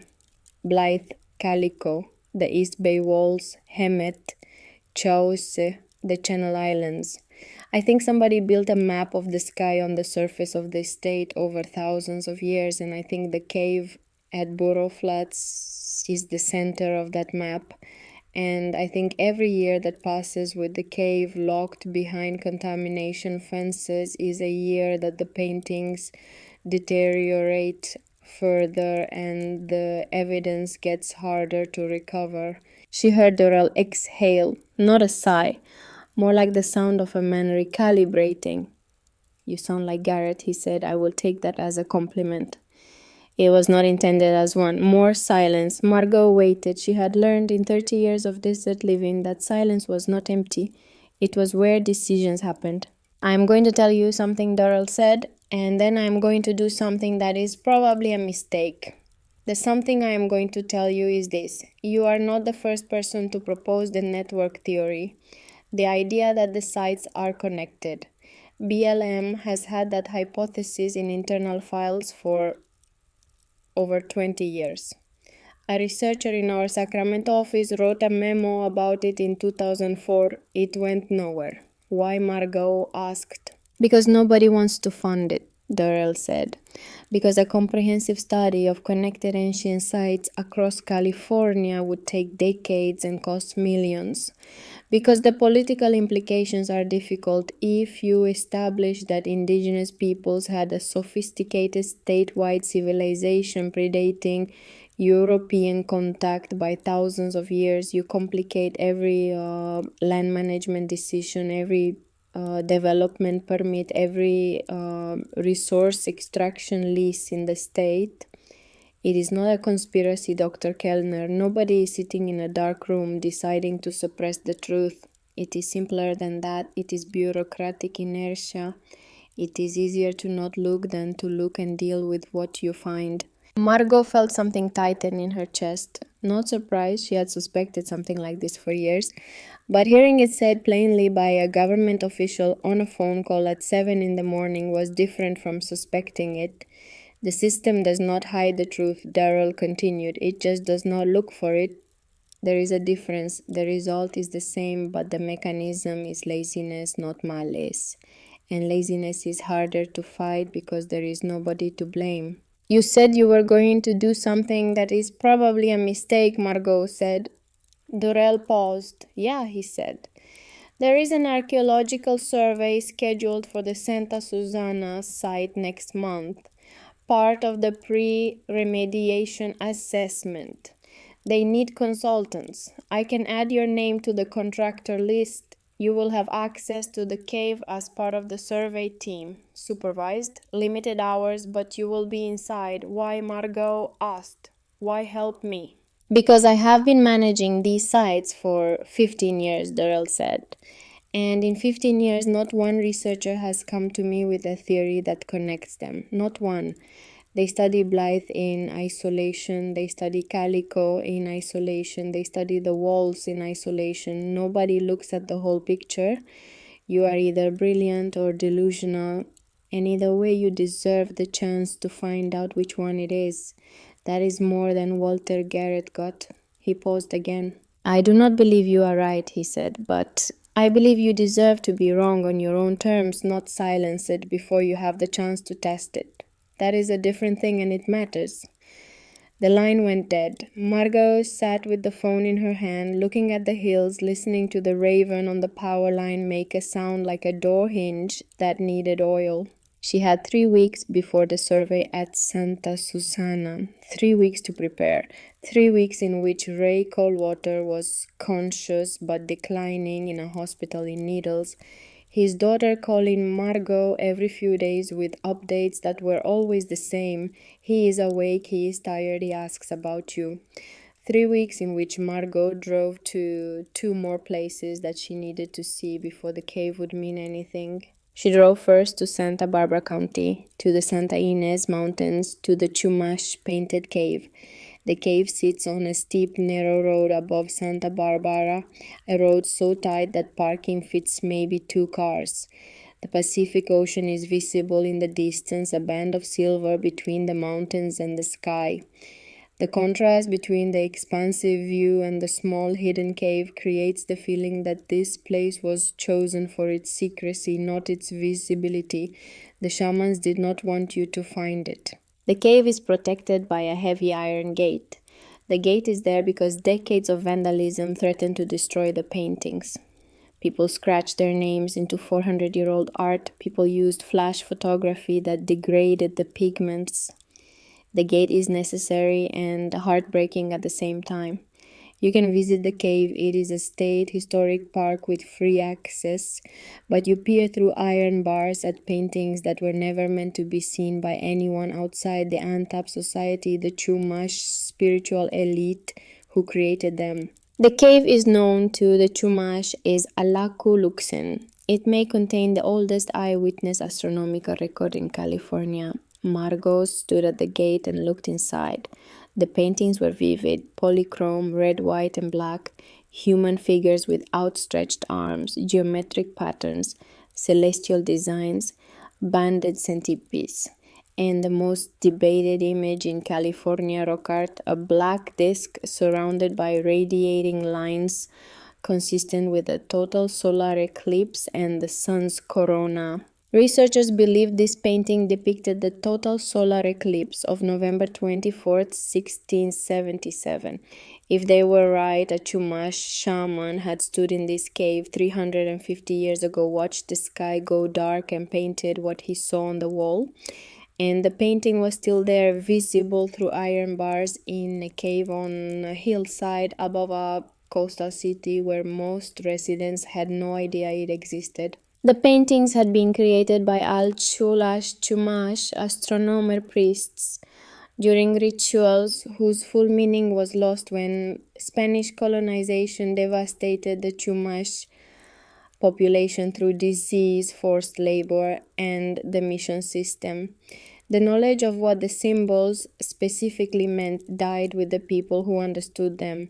Chumash elder Ernestine Ignacio Dotto, great-great-granddaughter of the daughter of the last chief of Shukstun, a major Chumash settlement, had said her ancestors utilized the painted cave to leave their mark. She had collaborated with California State Parks to create a virtual reality experience of the cave, making the paintings accessible to people who could not make the steep drive to the site. Margot pressed her face against the gate. The iron was cold despite the warm afternoon. She could see the black disc clearly and the radiating lines, and she thought about what it meant to be standing in the exact spot where someone had recorded a celestial event 3.5 centuries ago. The shaman had painted the sky going dark. The painting had survived. The knowledge had not. The shamans did not want outsiders to find this cave. And now there was an iron gate to prove they were right. She stood at the gate for a long time. She did not take photographs. She did not make notes. She just looked. She looked at the paintings the way Ray had taught her to look at the desert, not for what she expected to see, but for what was actually there. And what was actually there was a record of watching, of paying attention to the sky over centuries, tracking the movements of sun and stars and moon with the precision of people whose lives depended on understanding the patterns above them. If the Chumash were recording eclipses in caves, the cave at Burro Flats might contain even older records, even deeper layers of watching. She drove north after that, to Siskiyou County, to the Oregon border, to Petroleaf Point at Lava Beds National Monument. The drive took 9 hours. She did not mind. The driving had become part of the process. The long hours on the road, a form of thinking, the landscape scrolling past her windows like the pages of a book she was reading with her peripheral vision. She drove through the Central Valley, past the turnoff to Chowes, past the Sacramento sprawl, past Redding, and into the volcanic landscape of far northern California, where the mountains flatten into lava fields and the air smells like juniper and dust. Petroglyph Point is a massive cliff face containing over 5,000 individual carvings, one of the most concentrated petroglyph panels in North America, created by ancestors of the Modoc people. The carvings include complex geometric patterns, animal figures, human forms, and symbols that do not match any known writing system. Some of the symbols appear nowhere else on Earth. Margot arrived in the late afternoon. The cliff rose above her, pale and pockmarked with carvings, the rock's surface covered in images that seemed to swarm across the stone like a language trying to escape. She walked along the base of the cliff, looking up, turning her head from side to side, trying to take it all in. 5,000 carvings. The sheer density of them was overwhelming. It was not a panel or a gallery. It was an encyclopedia carved in a language that nobody alive could fully read. The cliff overlooked the former shoreline of Tule Lake, which had once been much larger. The petroglyphs had been carved when the lake extended to the base of the cliff, meaning the artists were carving messages into rock that hung over water. Boats or people standing at the shore would have looked up at the carvings, and the carvings would have been reflected in the surface of the lake. Then in the early 1900s, the lake was drained for agriculture. The water disappeared. Margot stood at the base of the cliff and looked up at 5,000 carvings hanging over dry farmland. 2,000 years ago, this was a lakeside cliff. The water came up to her feet. The carvings were reflected in the surface. People in boats looked up at symbols whose meaning was already ancient. Now the lake was a field, and the carvings hung over dirt, speaking a language nobody alive could fully read to an audience that had drained the theater. She photographed everything she could reach. She noted the positions of the carvings relative to the compass bearings she had established at the other sites. Some of the geometric patterns matched configurations she had seen in the mortar cup clusters at Chowis. Others matched the angular relationships of the calico stones. The 5,000 carvings at Petroglyph Point were not random, they were part of the same conversation that was happening across the entire state, a conversation conducted in stone and scrape and grind by people separated by hundreds of miles and hundreds of years who were somehow all saying the same thing. She drove south again, 500 miles back to Los Angeles, back to the San Fernando Valley, back to the hillside where she was about to enter a cave that had been sealed for nearly 80 years. The Santa Susana Field Laboratory sits in the Simi Hills above the western San Fernando Valley. From 1947 onward, Rocketdyne tested nuclear reactors and rocket engines there. One of the reactors had a partial meltdown in 1959, a disaster that was kept quiet for decades. The site was contaminated with radioactive and chemical waste. Cleanup had been debated, planned, delayed, and replanned for years. The cave which the Chumash had used for ceremonies aligned with the movement of the sun for at least 8,000 years had been inaccessible to the general public since 1947, nearly 80 years. The Chumash were tracking the winter solstice with precision roughly 1,000 years ago.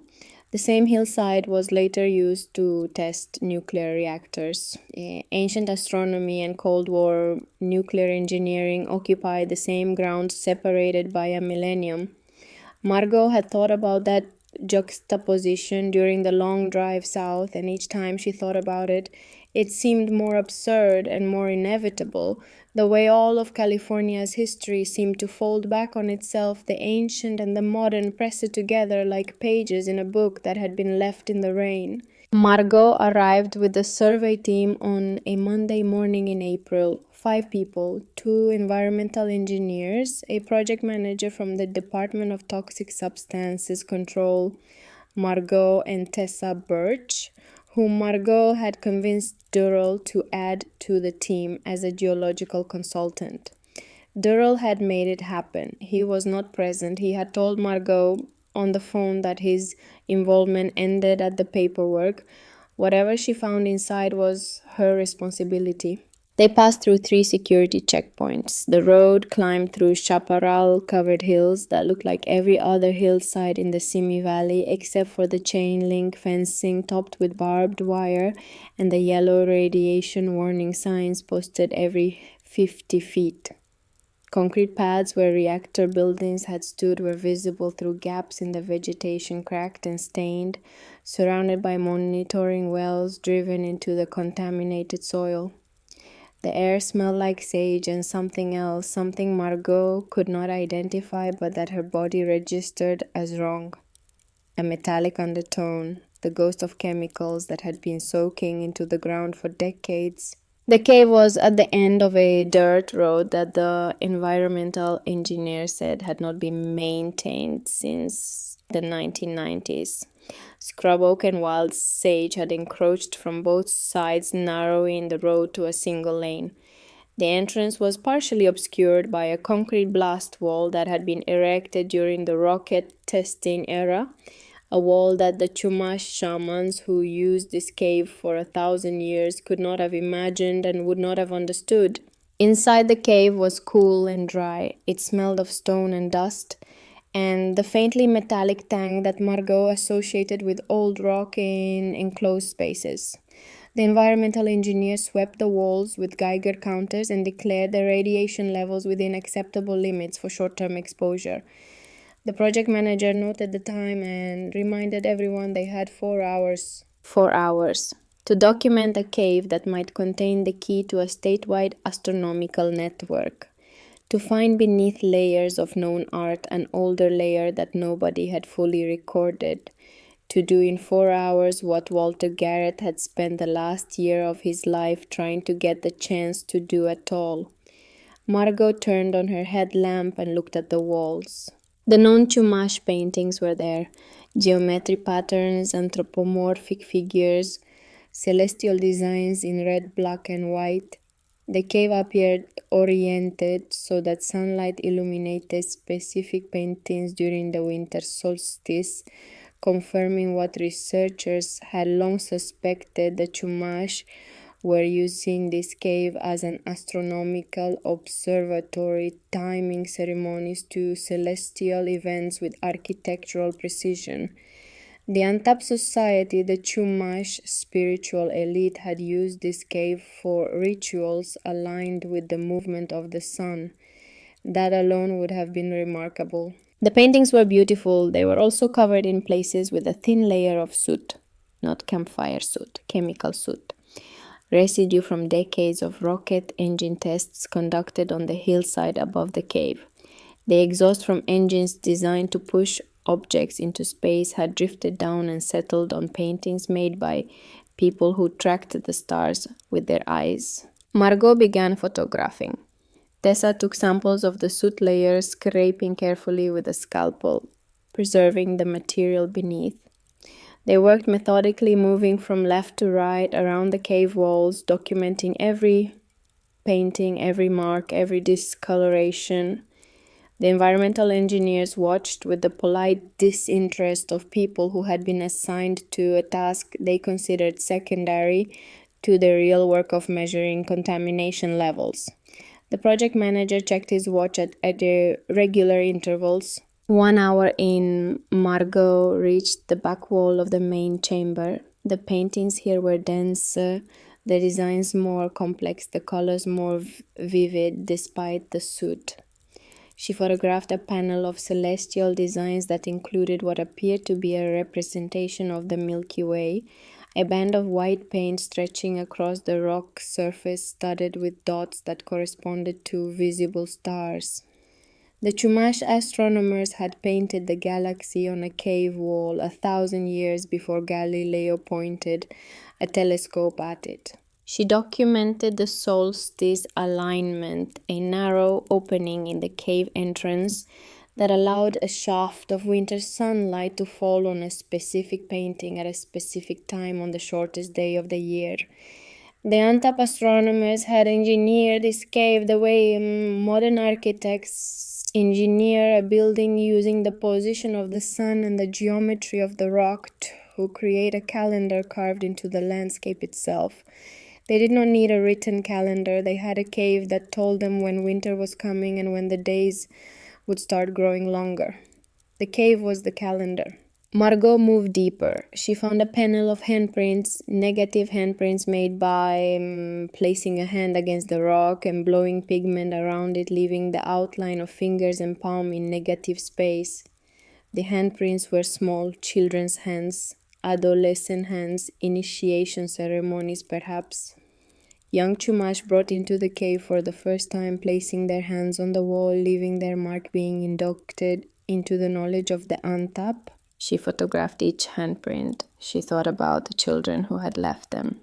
They had stood in this exact spot, in this exact darkness, and pressed their hands against the rock. The rock was cold then the way it was cold now. The darkness was the same darkness. The cave did not change. Only the people who entered it changed, and eventually the people stopped coming, and the cave waited in the dark for nearly 80 years with rocket exhaust settling on the handprints of children who had been dead for centuries. 2 hours in, Tessa called Margot over to the deepest section of the cave, a narrow alcove that required turning sideways to enter. The soot layer was thicker here, almost opaque in places, covering the wall like a dark curtain. This part of the cave had been directly below one of the rocket engine test stands, and decades of exhaust had accumulated on the rock surface like a shroud. Tessa had been scraping a small test area no larger than a playing card, removing the soot layer with the precision of a surgeon. Beneath the soot, beneath the non-Chumash painting, something else was emerging. "Look at this," Tessa said. Margot looked. Her headlamp illuminated the cleared area. The test patch revealed a layer of pigment that was different from the Chumash work. older. The colors were earthier, less vivid ochre and iron red, and a pale yellow that might once have been white. The lines were thinner and more precise than the Chumash paintings above them, and the design was not Chumash. It was not any style Margot had seen in 30 years of California archaeology. It was a pattern of dots and lines. Dots arranged in clusters connected by thin painted lines, forming a web that extended in every direction beyond the small area Tessa had cleared. The dots varied in size. Some were tiny, barely visible even under the headlamp. Others were larger, painted with deliberate emphasis, their edges sharp and confident. The lines connecting them were not straight. They curved, following paths that suggested movement rather than static connection. Margot felt her hands begin to shake. She steadied them against the cave wall. The rock was cool under her palms. She knew what she was looking at. She had been looking at versions of it for weeks. At Calico, where stone clusters pointed in angular relationships.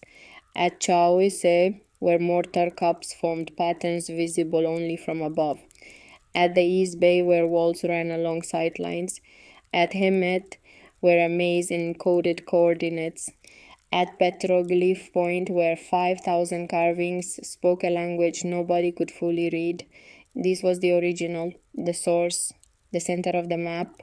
A star chart, painted on the wall of a cave in the Simi Hills beneath layers of Chumash art and rocket soot in pigments that predated everything above them by what looked like thousands of years, Tessa Margot said.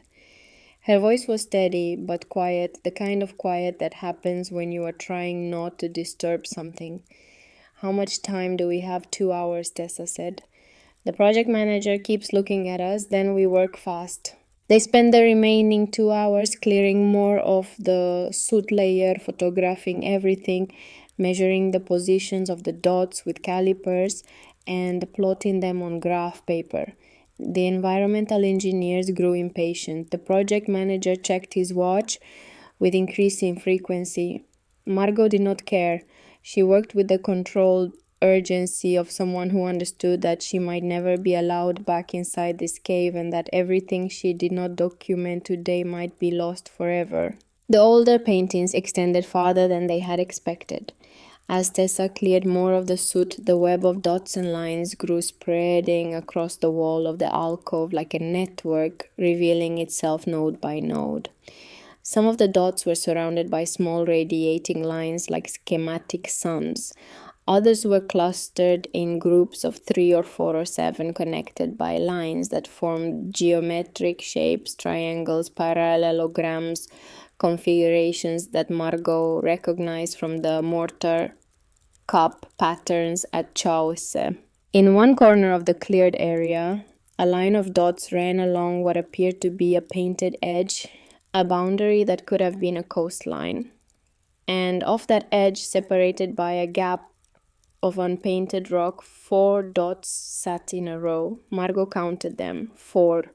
She thought about the Channel Islands, Santa Rosa, San Miguel, Santa Cruz, San Nicolas, 4 islands in a row of the California coast. She photographed the 4 dots. She measured the distances between them.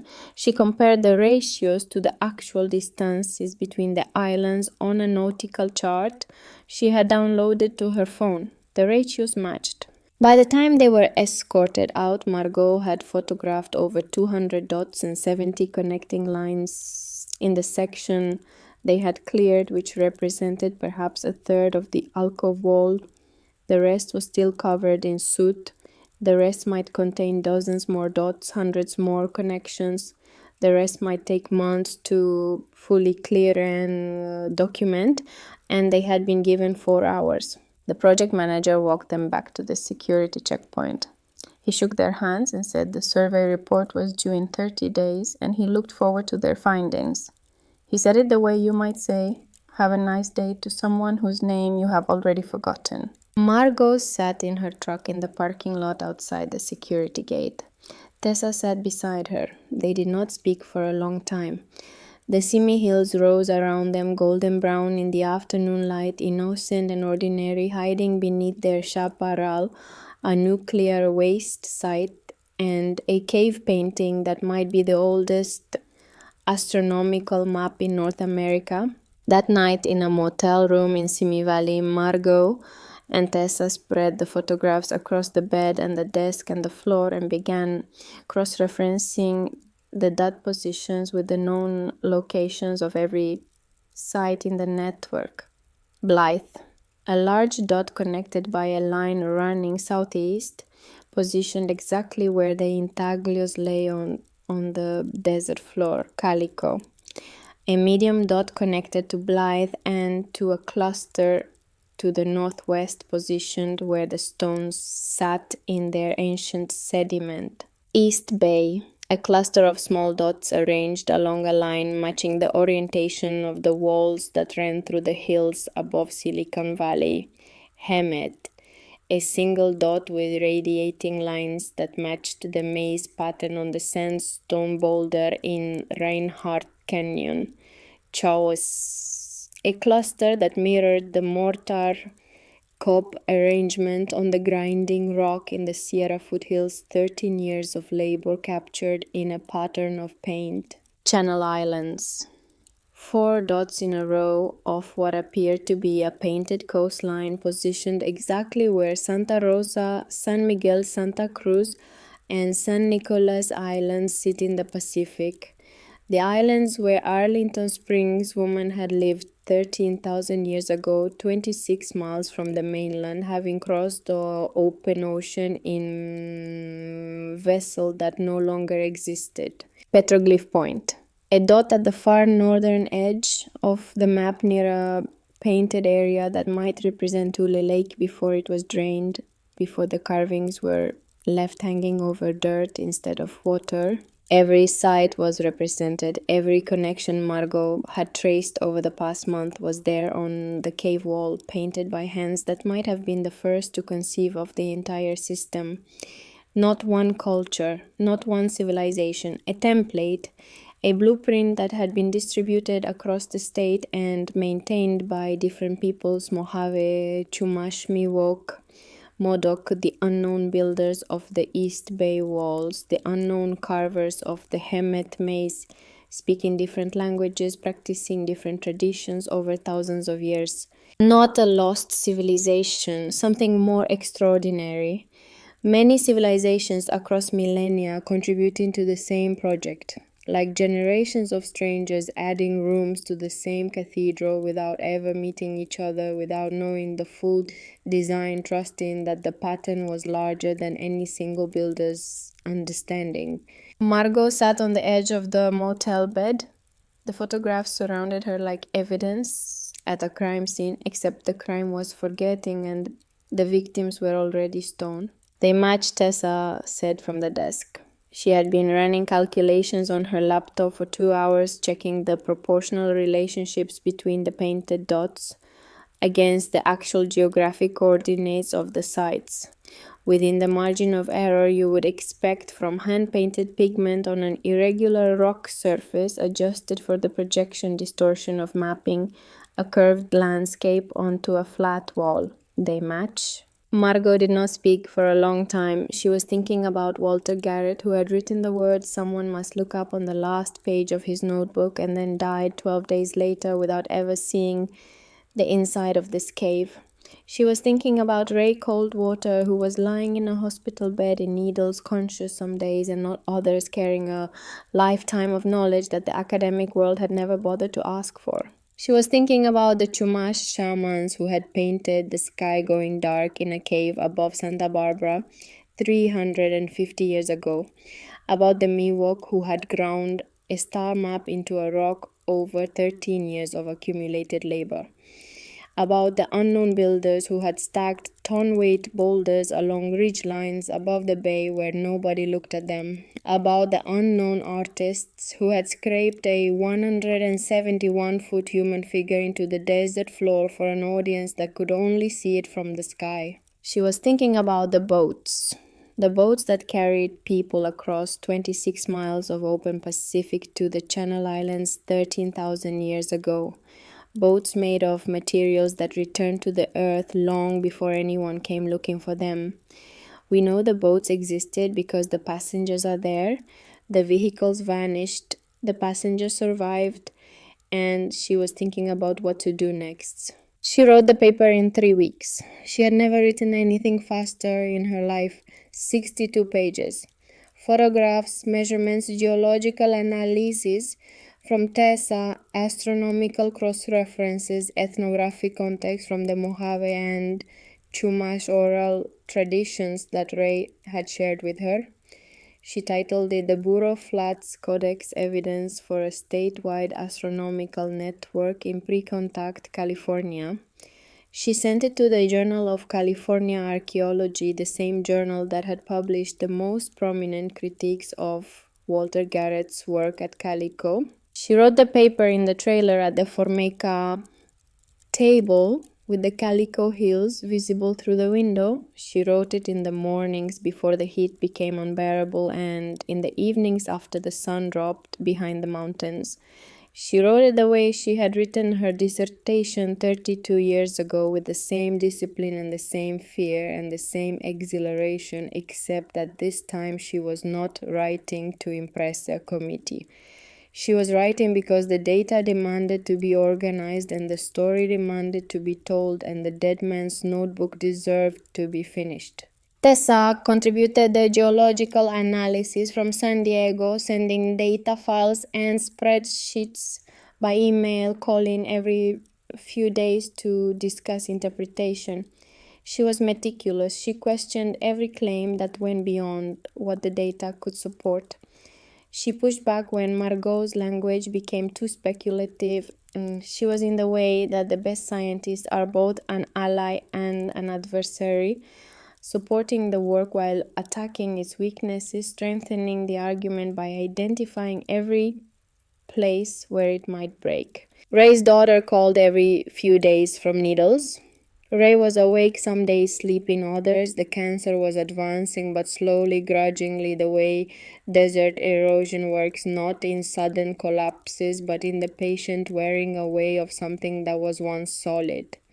He was eating less, he was talking less, but he was still asking about Margot. He was still asking if she had finished. The rejection came in 9 days, the fastest rejection of her career. The reviewer's comments were 3 paragraphs long. The first paragraph questioned her methodology. The second paragraph questioned her credentials.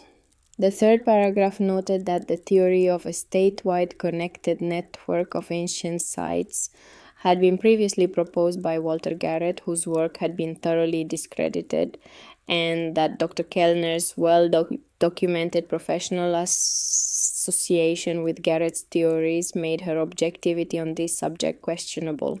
The reviewer did not address the data, did not mention the mineralogical match between the Palos Verdes stones and the East Bay walls, did not discuss the mortar cup patterns at Chauwese or the geometric encoding of the Hemet maze, did not acknowledge the existence of the older painted layer beneath the Chumash art in the Burro Flats cave.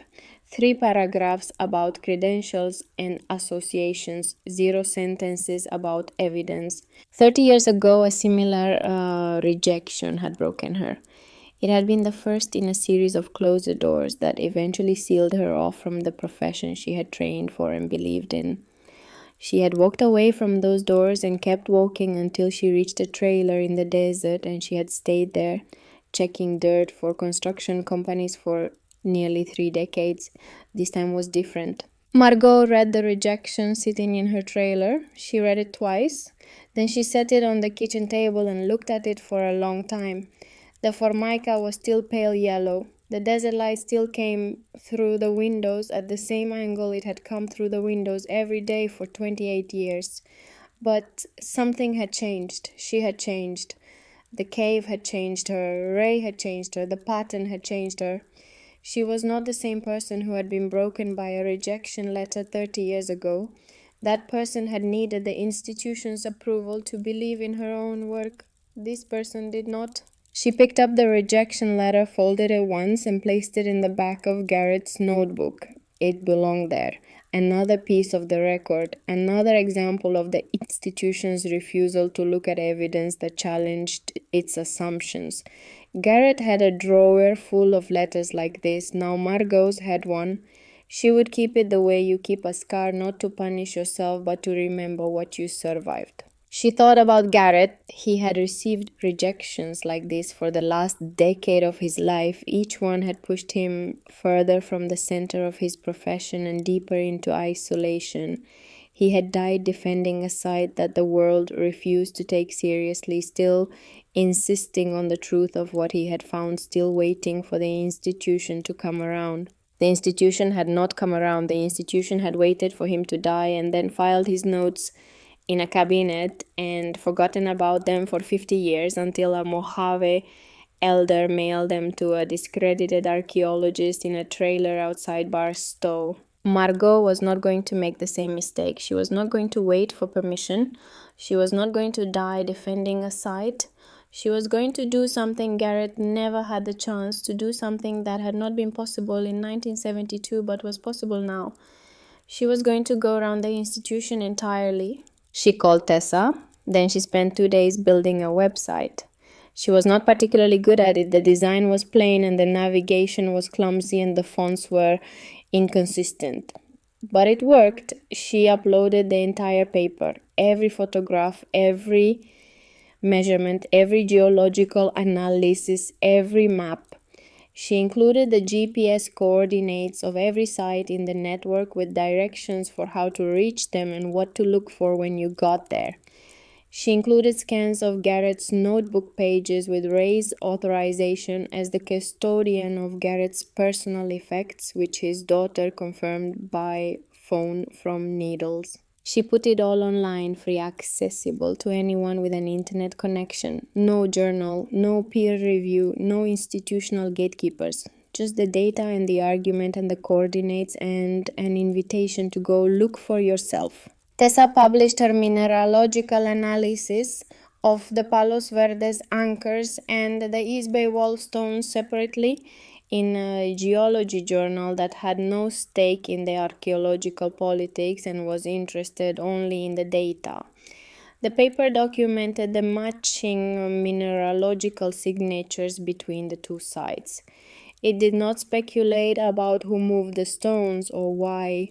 It simply proved that the stones came from the same source and that the source was not local to either site. The Geology Journal accepted it in 6 weeks. Doral called Margot the day the website went live. He did not say much. He said he had looked at the site and that the photographs were compelling and that he hoped she understood his involvement ended at the paperwork. Then he said something she did not expect. I drove past the East Bay walls last weekend, he said, on my way to a meeting in Oakland. I have driven that road 100 times. This time I pulled over and walked up the hill and looked at the wall. Really looked at it. I stood there for 20 minutes. He paused. I still do not know if you are right, he said, but I cannot stop looking at the walls now, so maybe that is something. The phone went silent. Ray Coldwater died on a Wednesday in May. He was 75 years old. The cancer had been in both lungs and his liver and, by the end, his bones. He died at the hospital in Needles with his daughter beside him and the Colorado River moving past outside the window, the same river that had been moving past this piece of desert for millions of years and would continue moving past it long after everyone who had ever stood on its banks was gone. Margot drove to Needles for the funeral. It was held outdoors on Mojave land under a sky so blue and so deep it looked like something you could fall into. The funeral was a Mojave ceremony conducted in the Mojave language by people who had known Ray their entire lives. Margot stood at the back of the gathering, the only non-Mojave person present, and listened to Ray's family speak about him in a language she did not understand. She did not need to understand the words. She understood the rhythm of grief, which is the same in every language, the pauses where the speaker cannot continue, the moments of quiet laughter when someone remembers something the dead person said, the long silences that are not empty but full of everything that can no longer be said to the person who is no longer there to hear it. She understood that a man who had carried knowledge for 75 years had set it down, and that the weight of it had passed to her, and that she was not going to drop it. Ray had held on for weeks after his collapse at Cho's, he slipping in and out of consciousness, his body failing in the slow, grudging way of desert things that resist erosion until they cannot resist it anymore. His daughter had read him updates about Margot's work during the lucid hours, the cave discovery, the matching coordinates, the paper, the rejection. He had been awake when the website went live. His daughter told Margot that she had described the photographs of the cave paintings and the cross-reference maps, and he had listened with his eyes closed, and then he had opened them and said one word. Good. Then he had closed his eyes and slept for 2 days. The last time he was fully conscious, 3 days before the end, he had asked his daughter to write something down for him. His voice was barely audible. She had leaned close her ear near his mouth and written his words on a piece of paper. After the funeral, Ray's daughter approached Margot. She was in her 40s with her father's dark eyes and steady gaze. She handed Margot the folded piece of paper. "My father wrote this for you," she said. "Before the end, he dictated it the week before he died." Margot unfolded the paper. The handwriting was not Ray's, it was his daughter's, transcribing his words. 2 sentences. Walter asked the question. You found the answer. Now let the land speak for itself. Margot drove back through the desert on the long road toward Barstow. She passed through Blythe without stopping, but she looked south toward the mesas where the intaglios lay invisible on the desert floor. 171 feet of human figure arms outstretched, pointing the way it had been pointing for centuries. Tank treads still scarring the ground around it. Chain link fences rusting in the heat. A message to the sky that nobody on the ground could read, created by people who could not fly for an audience that might have been gods or ancestors or the cosmos itself, or for no audience at all, the making being the meaning, the process being the prayer. She drove past the Calico Hills 7 miles from her trailer, where 11,000 stones sat in sediment that had been argued over for 60 years. The oldest active archaeological dig in the United States. The place where Walter Garrett had staked his reputation and lost it, and been right about the one thing nobody thought to check, not how old the stones were, where the stones were pointing. She thought about the Topok maze near Needles, 18 acres of scraped earth that might be sacred or might be a gravel pit, the ambiguity unresolved after 100 years of study. She thought about the Hemet maze stone, its design carved by a culture that left no other trace, now protected by 2 chain link fences because someone had vandalized it without understanding that the original symbol was 1,000 years older than the hate it had been mistaken for. She thought about Painted Rock at the Carrizo Plain, the massive horseshoe-shaped sandstone formation covered in red, white, and black pictographs dating back 4,000 years, where 3 distinct tribal groups with different languages had been drawn to the same rock for millennia. Open to the public only during limited seasonal guided tours from March through May, locked for most of the year. One of the most significant ancient art galleries in North America, essentially behind a velvet rope.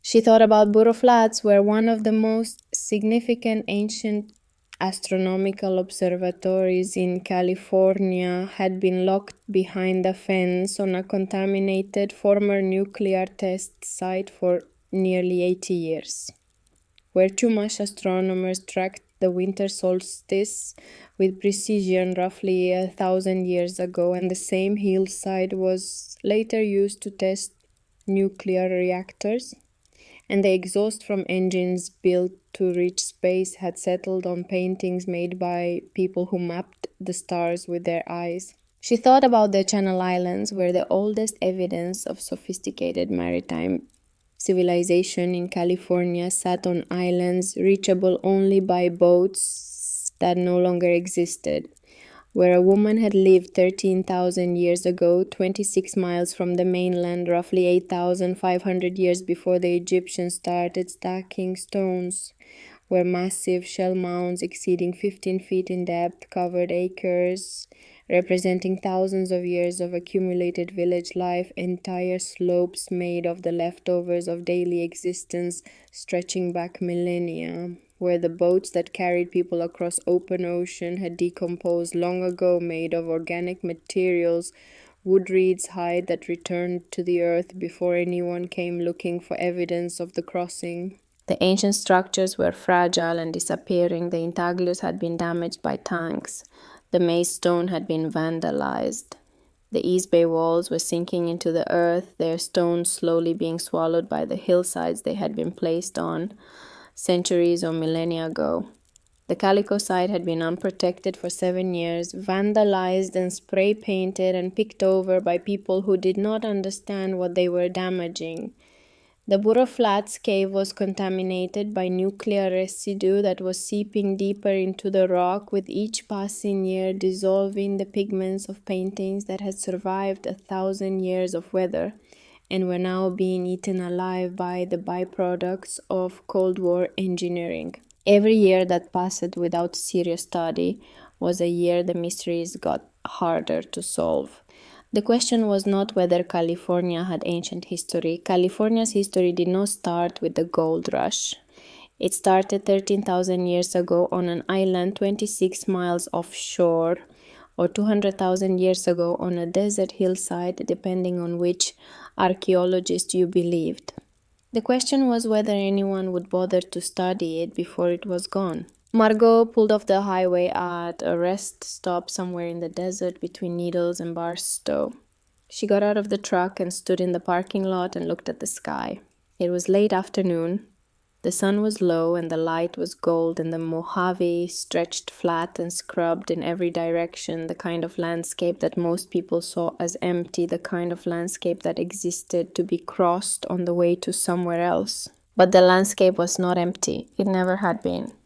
Beneath her feet, beneath the asphalt and the sand and the creosote roots, the old ground was still there. The ground that people had walked and carved and stacked stones on and scraped figures into for 13,000 years. Maybe longer, maybe much longer. The ground that held a map of the sky that nobody had noticed because nobody had learned to look. She got back in the truck. She drove the last 70 miles to Barstow. She pulled into her quarter-acre lot and parked beside her trailer and sat in the truck for a while looking at the Calico Hills in the distance. The hills were pink in the sunset, the eroded sedimentary formations catching the last light, the same hills that Garrett had walked in the 1960s, the same hills that had been visible from her kitchen window for 28 years while she was not looking. She went inside, she sat down at the Formica table, she opened her laptop and looked at the website she had built. It was still plain. The navigation was still clumsy, the fonts were still inconsistent, but the data was there. The photographs were there. The measurements and the maps and the coordinates were there. Garrett's notebook pages were there. The geological analyses were there. The star charts and the alignments and the matching mineralogical signatures were there. Anyone could look. Anyone could drive to the sites and stand on the ground and see what she had seen. The information was free and the sites were real, and most of them were accessible to anyone willing to get in a car and drive. Most Californians had driven past at least 5 of these sites without knowing they were there. Now they could know. Now they could stop and walk up a hill and look at a wall that nobody built, or stand in a desert and be told by GPS that they were standing on a figure they could not see, or peer through iron bars at paintings that were never meant for their eyes. The land would speak for itself. That was what Ray had asked her to do. Not to convince the institution, not to fight for publication, not to wait for the world to catch up, just to let the land speak. She closed the laptop. She poured a glass of bourbon, the first in weeks, she realized, and the realization surprised her. She had been too busy to drink. She had been too alive to need it. She took the glass outside and stood in the desert dark and looked up. The Mojave night sky opened above her, vast and depthless, thick with stars. The same stars that had been mapped onto a cave wall and ground into a rock and encoded in a maze and aligned with walls and pointed to by the outstretched arms of a giant figure lying on the desert floor 15 miles north of Blythe. The map on the ground and the map in the sky. The same map, made by people who could not fly for reasons nobody fully understood across thousands of years, across dozens of cultures, across the entire state of California. Invisible from the ground, unmistakable from above. Margot stood in the dark and looked up at the stars and thought about Walter Garrett's last instruction written in letters so large they filled an entire page 12 days before he died. Someone must look up. She had looked up, she had looked down, she had looked at walls and rocks and caves and deserts and cliff faces and island shores and ocean floors. She had followed a dead man's notebook and a dying man's directions across a state that was larger and older and stranger than the version of it that most people carried in their heads. She had found something. Whether the world would pay attention was not her problem anymore. Her problem had been simpler and harder than that. Her problem had been learning to look.